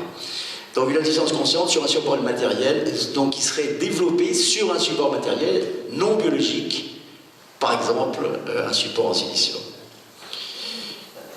Voilà, alors l'avenir dans ce deuxième scénario est inquiétant et il n'est pas exclu qu'à terme, au niveau de ses performances, moi je le pense, l'homme biologique soit concurrencé par le bioélectronique, puis par l'intelligence artificielle qui sera intégrée par exemple à des robots. C'est pas du délire de chercheurs en folie, c'est le cas, je me sens que ça vient d'être démontré il y a quelques années par les échecs. M. Kasparov a mis 2 ans à comprendre qu'il avait été battu par du silicium, et par le jeu de Go, plus récemment, le jeune coréen lui a mieux perçu sa défaite, mais ça lui pose un problème. Donc l'idée générale, c'est est-ce que l'homme organique issu du carbone, donc c'est nous, actuellement c'est nous, est-ce qu'il pourrait perdre les autres parties face à l'homme inorganique issu du silicium, qu'il a lui-même conçu comme un apprenti sorcier, là, voilà la suite du Michel-Ange. Le vrai problème serait maintenant de maintenir évidemment un certain équilibre entre les deux entités, de rendre possible la cohabitation entre sapiens et super sapiens, comme suggéré par cette image, et comme suggéré par M. Villani, qui est l'auteur d'un rapport pour l'Élysée sur ce problème d'intelligence artificielle. L'idée, c'est qu'on devrait arriver à un équilibre entre ces deux entités, biologiques et silicium. Alors, il est temps de conclure, sauf qu'il n'y a pas de conclusion. Le sujet est complètement ouvert, avec beaucoup de questions. Et la première qui vous tourmente peut-être est celle de savoir si, dans ce qui précède, on n'a pas frôlé la science-fiction. Oui, bonne question. À cela, je répondrai qu'il y a très peu de temps, quelques années, oui, l'équipe de Craig Venter, qui est un Américain généticien atypique, a annoncé dans la revue Science, qui est une revue très sérieuse, je ne vous cite pas n'importe quelle revue, la réalisation d'un génome synthétique de 473 gènes, il a fait beaucoup mieux il y a quelques mois, constituant un programme minimal donc permettant d'animer, alors le mot animer n'est pas très bon, mais de créer et de créer donc une forme de vie simplifiée à l'intérieur d'une bactérie, et il a réussi en particulier, c'est ça le sens même de la vie, à permettre la reproduction de cette bactérie. Alors il a été très honnête, il a supprimé le gène de la bactérie, et il a injecté à l'intérieur son gène synthétique, son génome synthétique. La fiction frôle la réalité. Alors une autre question a pu vous troubler, qui concerne l'échelle à laquelle nous avons travaillé, celle du millionième et même du milliardième de mètre. A-t-elle un sens, et surtout est-elle accessible à notre sens? C'est ça la question que je pose. Alors pour vous convaincre, j'ai personnellement imagé pour vous l'intérieur d'une puce électronique en silicium. C'est le truc noir là, qui est à l'intérieur de votre smartphone, c'est la partie mémoire ou la partie microprocesseur. Et sur la droite de cette image, vous voyez, alors c'est une image réelle, c'est ce que j'ai vu à minuit sur un microscope électronique au centre d'études lumière de Saclay, après des heures et des heures de réglage.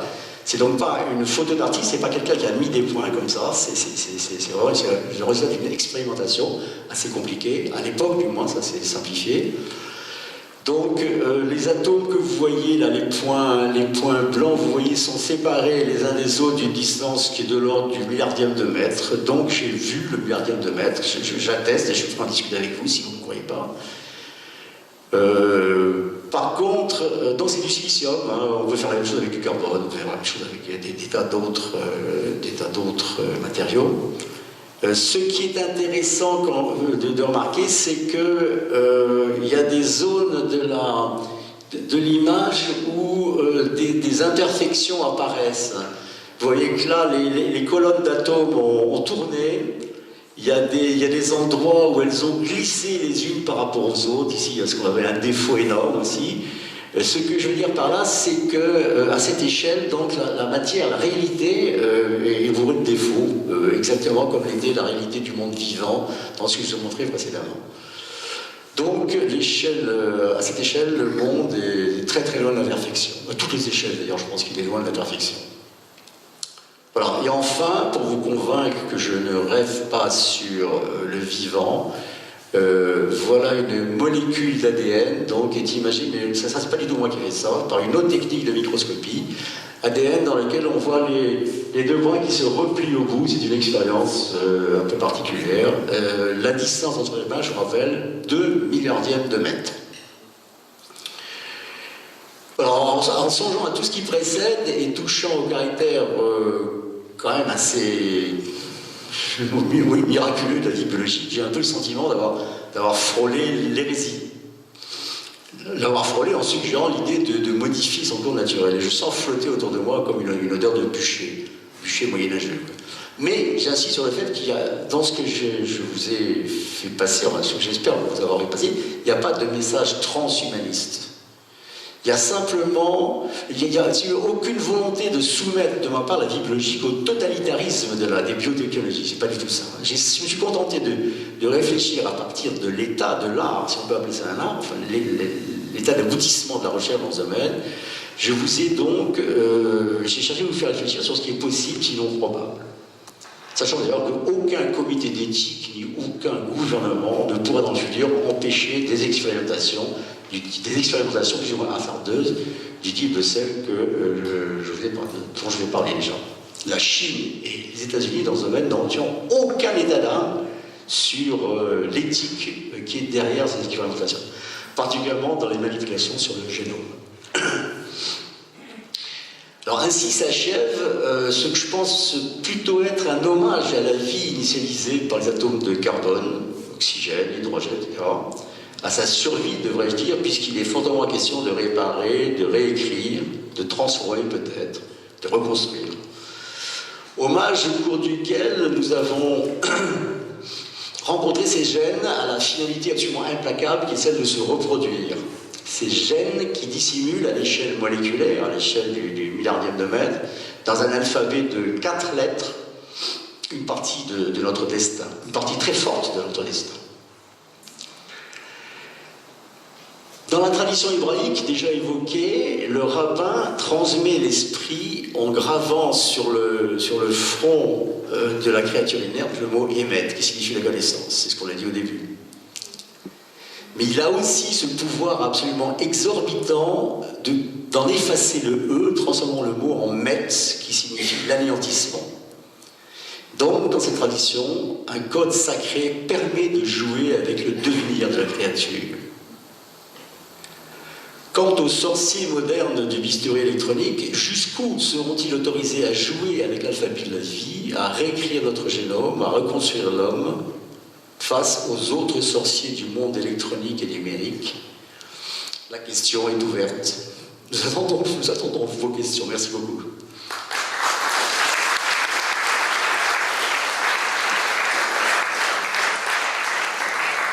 Bien, ben merci Claude, je crois que je ne vous avais pas menti, hein. On a l'air d'être...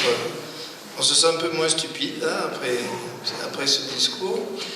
Donc avant d'entamer le débat, comme tous les mois, on va demander aux personnes qui souhaitent dîner à l'auberge provençale avec le conférencier de lever le doigt pour que Brigitte et Michel puissent vous dénombrer et qu'on prévienne les cuisines. Merci de laisser vos mains levées suffisamment longtemps pour qu'on puisse ne pas commettre d'erreur et qu'il n'y ait pas une assiette en trop ou en pas assez. C'est bon? Impeccable. Merci. Bien, maintenant on va démarrer le débat. Je crois qu'on a ouvert beaucoup de pistes, surtout Claude d'ailleurs. Et donc maintenant, la parole est à vous.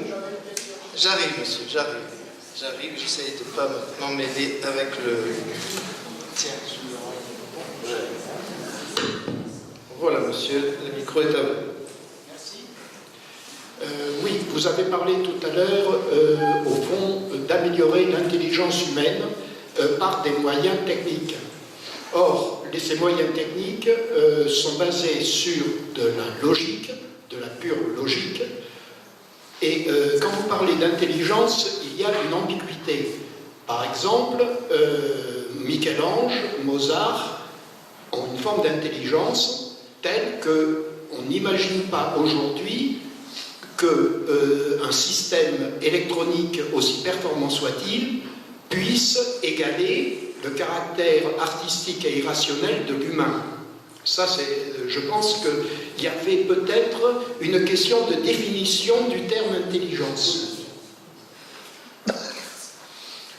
On parle d'intelligence émotionnelle depuis un certain nombre d'années, donc c'est peut-être là que vous voulez revenir. Donc Claude, je te laisse répondre, après je dirais peut-être un moment. Alors historiquement, non seulement on a défini l'intelligence, on a mesuré l'intelligence par un paramètre qui a été très très controversé, qui est le QI, comme vous savez. Et cette idée de QI a été profondément remaniée à la suite d'un travail américain, et ce paramètre de QI prend en compte maintenant une dizaine de manifestations de l'intelligence, peut-être pas celle dont vous parlez, mais au moins des tas de nuances d'intelligence.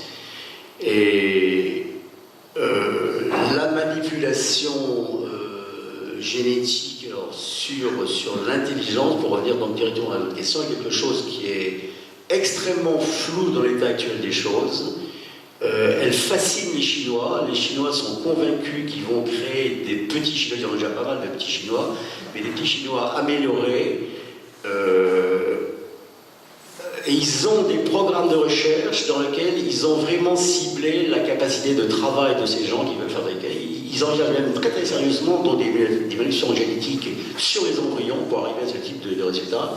Mais ils ont ciblé des domaines d'intelligence très particuliers, l'intelligence logique, la capacité de mémorisation très très très rapide, des choses qui n'ont strictement rien à voir avec la créativité de Michel-Ange. Donc ça c'est hors de question dans l'état actuel des choses, et le domaine analysé par les Chinois, qui sont certainement les plus avancés là-dedans, sont très très très ciblés. Bon, on pourrait faire la liste de ce type de choses-là.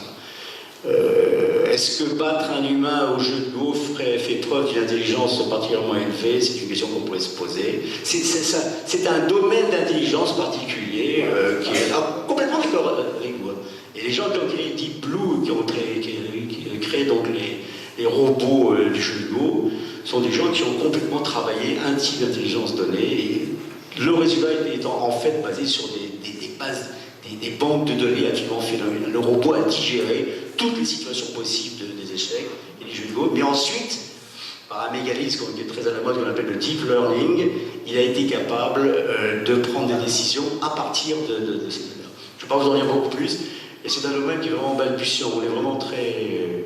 Et surtout, on est particulièrement balbutiant dans la corrélation entre le gène et l'intelligence. C'est un truc dans lequel on ne sait pas grand-chose, sinon rien. Donc on va bricoler, les Chinois bricolent déjà depuis longtemps, on va beaucoup bricoler.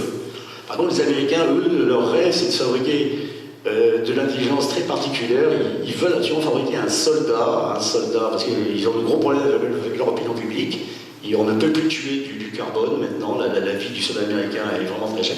Donc il va être remplacé par un système intelligent avec une intelligence très très ciblée. Vous imaginez laquelle? Alors je vais ajouter un petit mot, il y a beaucoup de philosophes qui travaillent sur la question majeure que vous avez posée, effectivement, de ce qu'on mesure mal aujourd'hui. Quelle est la part de l'émotionnel, de la sensibilité, dans la créativité, dans l'intelligence? Effectivement, on a bien l'impression que cette intelligence artificielle, elle est intelligente en un sens très étroit de la notion même d'intelligence. Donc vous avez tout à fait raison.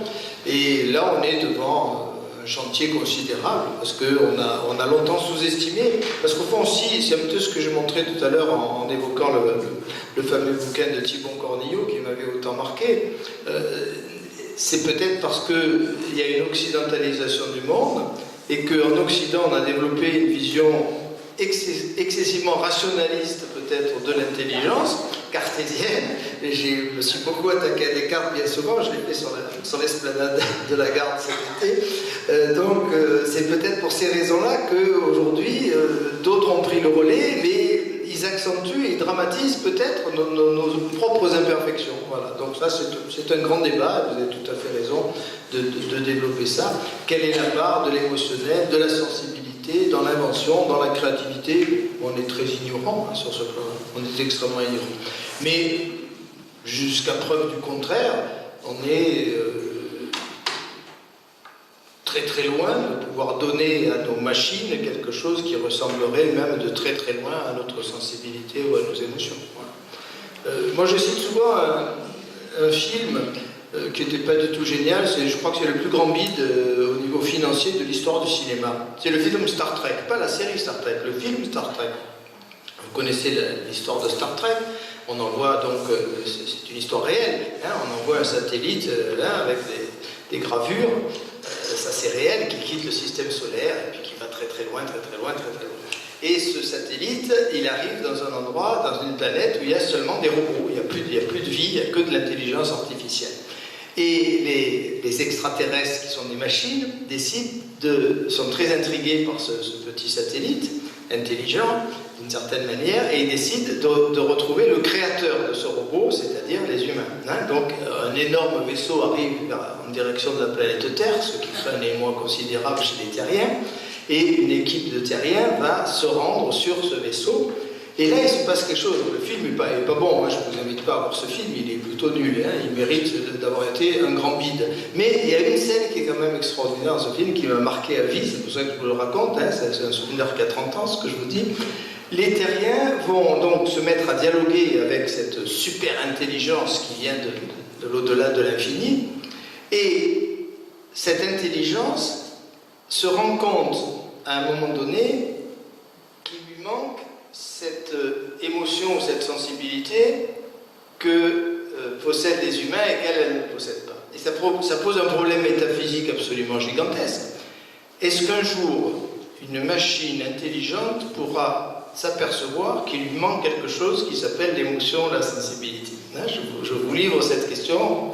Vous n'allez pas endormir pendant de nombreuses nuits et vous allez beaucoup m'en vouloir. C'est une immense question métaphysique. Est-ce qu'une pure intelligence est capable de comprendre qu'elle est en défaut sur un plan dont elle n'a aucune idée, qui est l'émotion et qui est la sensibilité? Donc merci de cette question qui est tout à fait considérable. Oui, Jean-Michel, j'arrive vers toi. Je pousserais plus loin le raisonnement que vous avez tenu tous les deux, en demandant, même si on en est encore au balbutiement, le stade suivant, c'est pas d'imaginer. Après tout, l'émotion, est-ce qu'on va pas arriver à la gérer de la même façon? C'est de la chimie finalement, tout ça, vous avez démontré. Peut-être qu'un jour on arrivera à dire que telle émotion, c'est d'aller chimique, en modifiant chimiquement le génome, je ne sais pas quoi, on arrivera à jouer sur les émotions aussi des gens. On peut aller très loin comme ça. Et si je pousse le raisonnement au bout, cet homme bionique que vous avez montré à la fin, qui est un mélange de chair, de sang et de microprocesseurs, si on arrive à intégrer non seulement quelque chose de parfait, qui ne tombe plus malade, qui ne vieillit plus, qui peut vivre 150, 200, il n'y a pas de limite à imaginer, mais qui en plus, dont on peut complètement contrôler l'émotion de façon intérieure ou extérieure, c'est le risque aussi, ça pose effectivement des sacrées problématiques. Alors moi j'ai deux réponses à t'apporter. Il y a un livre extraordinaire qui a été publié il y a bien longtemps maintenant, qui s'appelle Biologie des passions, que tu connais peut-être, de Jean-Didier Vincent, dans lequel il montre effectivement quels sont les neurotransmetteurs, les molécules qui sont fondamentales dans nos émotions, qui peuvent déclencher même des émotions. On fait des expérimentations sur les souris, pas trop sur les hommes. Et donc ça c'est une première voie de recherche. Mais effectivement, il y a un début de réponse à la question que tu poses, enfin la remarque que tu fais, qui a été dans le diaporama de Claude, qui est cette interaction.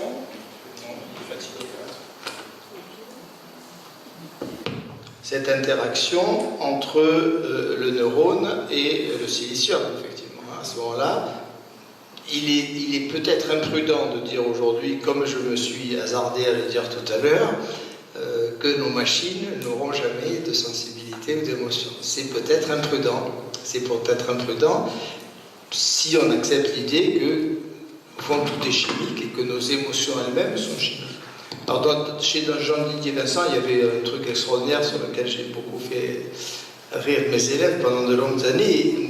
On a identifié une molécule qui est la molécule du coup de foudre. C'est la lulibérine.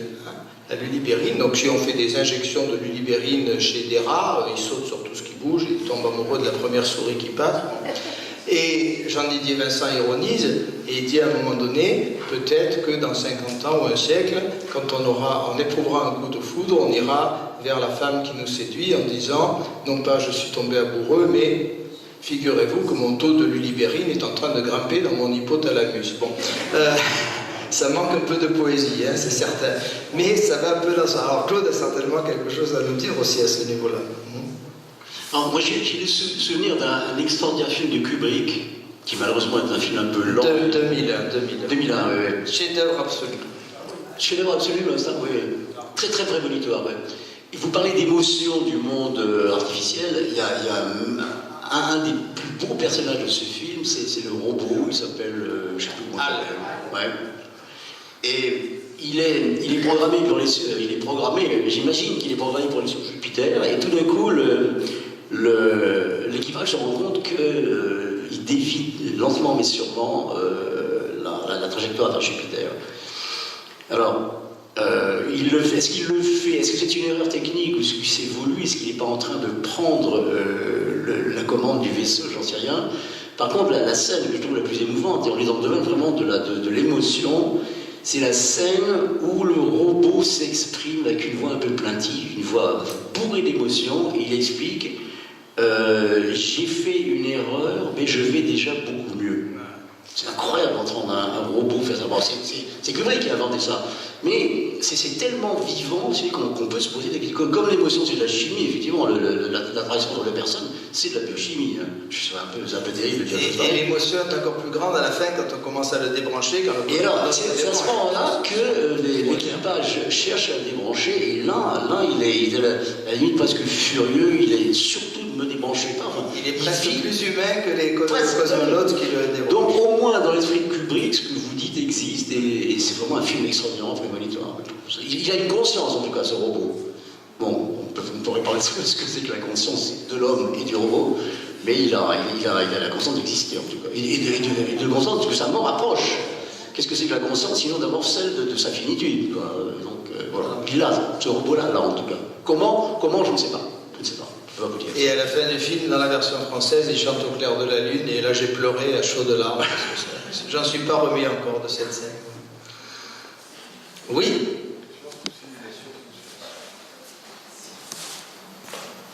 Oui, au début de votre intervention, vous aviez déjà parlé des robots, et vous avez dit, si j'ai bien entendu, oh, robot chirurgien pour robot, j'ai jamais su, mais moi je sais. C'est pas pareil. Je vous écoute. C'est pas bonnet blanc et blanc bonnet, pas du tout. Un chirurgien robot, très bien. Non, plutôt, un robot chirurgien, très bien, mais un chirurgien robot, j'y tiens pas. Voilà, c'est tout.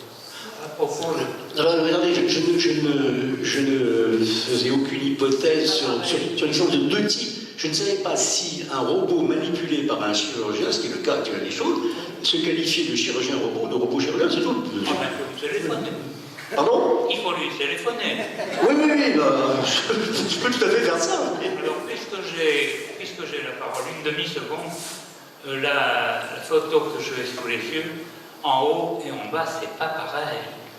Il y a un contact en bas, oui. Si vous voyez bien le tableau de Michel-Ange, ou plutôt la peinture, ses mains s'appellent, elles ne se touchent pas, elles s'appellent. Vous avez tout à fait raison, oui. Et c'est ça l'amour par la main. Là, il y a l'amour, enfin, on peut envisager l'amour sous forme de toucher aussi, enfin, ça peut, rien ne s'oppose à ce qu'on se touche. Tiens, pardon. Vous êtes très platonique. Excessivement platonique, hein. Mais bon, chacun ses mœurs. Oui, absolument. D'autres questions? Il y en a certainement beaucoup, n'hésitez pas. Ah, j'en ai une autre. Ah ben, vous avez le droit, puisque personne ne demande de micro, je vous le rends volontiers. Merci. Oui, bon, pour ces messieurs qui sont intervenus avec, de façon très brillante, en les écoutant, j'ai pensé au mythe des Grecs anciens, hein, où certains personnages ont voulu voler le feu, ont voulu, dans certains autres mythes, acquérir la connaissance des dieux, enfin des dieux au sens étymologique du terme. Je pense que avec ce que l'on fait actuellement et avec vos discours, je vous accuse du péché d'orgueil, si vous me le permettez. Oui, je pense que le vivant est ce n'est qu'un avis personnel, est infiniment plus complexe et ne peut encore une fois se réduire à des recherches logiques scientifiques.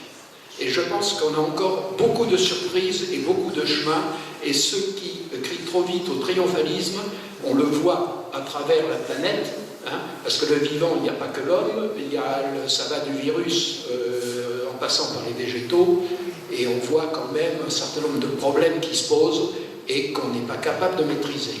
Donc, c'est pour ça que je vous mets tous les deux en accusation. Merci, alors on a le droit de se défendre, je pense. Hein. Non, mais moi, je suis en accord parfait avec ce que vous avez dit, en accord parfait. Je l'ai dit au début de mon exposé, hein, j'ai joué un rôle qui est un peu en contradiction avec les pensées les plus intimes et les plus profondes. Donc je suis d'accord avec vous. Moi, je considère... J'ai écrit un article, figurez-vous, que j'ai réécrit à plusieurs reprises, d'ailleurs je l'ai prononcé dans un congrès de philo, qui s'appelle Nietzsche, critique des biotechnologies, où je montre qu'un philosophe comme Nietzsche, qui pourtant annonce le surhumain, aurait eu horreur de tout ce que nous avons présenté ce soir, parce qu'il pense que c'est dans la vie et dans le mystère et dans la puissance de la vie que se cachent les plus belles choses, et non pas dans cette mécanisation et alphabétisation, peut-être devrait-on dire de ça. Donc moi, je suis tout à fait à l'aise.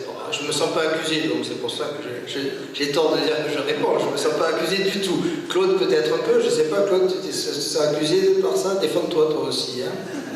Et puis après, on arrêtera, parce que je m'aperçois avec Terrard qu'il est déjà 9h30, donc on a été très bavards tous les deux. Et voilà. Alors vas-y, défends-toi, Claude. Moi, je retiens dans votre question l'idée qui me préoccupe beaucoup, de savoir est-ce que le vivant est accessible donc à la connaissance, à la recherche, etc. Alors, c'est une question que j'ai posée de manière un peu détournée à Cédric Villani quand il est venu à Toulon. On a pas mal discuté. Il nous a fait une splendide conférence dans laquelle il a complètement modélisé le monde par des équations très très subtiles, etc. Il a fait ça à Toulon il y a quelques années. C'est un enfant, un ancien de l'eau. Et je lui ai dit, est-ce que vous pensez que l'ensemble de la connaissance du monde est modélisable? Est-ce qu'on va pouvoir mettre des équations pour expliquer tout? Et il a eu cette réponse, et en particulier je lui ai posé le problème du Big Bang, est-ce qu'on peut accéder à la physique du Big Bang, qui est une physique qu'on ne connaît pas du tout, on est vraiment très limité. Il m'a répondu, le Big Bang ne posera pas de gros problèmes, il nous manque un outillage mathématique. Et il s'est arrêté, il a longuement réfléchi, et il m'a répondu, il y a un domaine sur lequel je suis extrêmement pessimiste, c'est celui de la modélisation, de la connaissance, du décryptage du cerveau. Voilà, c'est le point de vue de Cédric Villani, qui rejoint toutes les études qui sont faites actuellement, tous les programmes extrêmement sophistiqués américains et européens du type BRAIN, dans lequel on essaye de comprendre ce qui se passe. On en est actuellement à modéliser quelques colonnes comportant 1 millier de neurones. On n'arrive pas à comprendre comment ils fonctionnent, comment ils interagissent les uns avec les autres. Au niveau des milliards de neurones, je crois qu'on en est très très loin. Donc c'est un peu la réponse à votre question. C'est vraiment les balbutiements. Je ne sais pas ce que tu en penses, au niveau du brain. Je suis entièrement d'accord. Tu viens de prononcer le nom de Cédric Villani. Moi, je ne désespère pas d'avoir Cédric Villani à la garde, parce que je le connais bien, parce que sa maman a été une amie de classe à Dumont-d'Urville, que son papa était mon collègue au lycée, et que lui-même, j'ai joué au tennis avec lui quand il était petit garçon. Voilà. Donc, tous ces éléments font que j'espère vivement pouvoir un jour ou l'autre avoir Cédric Villani à la garde, et le rapport, effectivement, qu'il a fait, cette idée d'équilibre que tu as posée, je crois que c'est tout à fait passionnant et tout à fait intéressant, et Villani est suffisamment intelligent pour, effectivement, poser les limites que tu viens d'évoquer. Voilà, merci en tout cas de votre écoute, de votre participation. Très bon week-end, et on se retrouve au mois d'avril sur le corps en folie.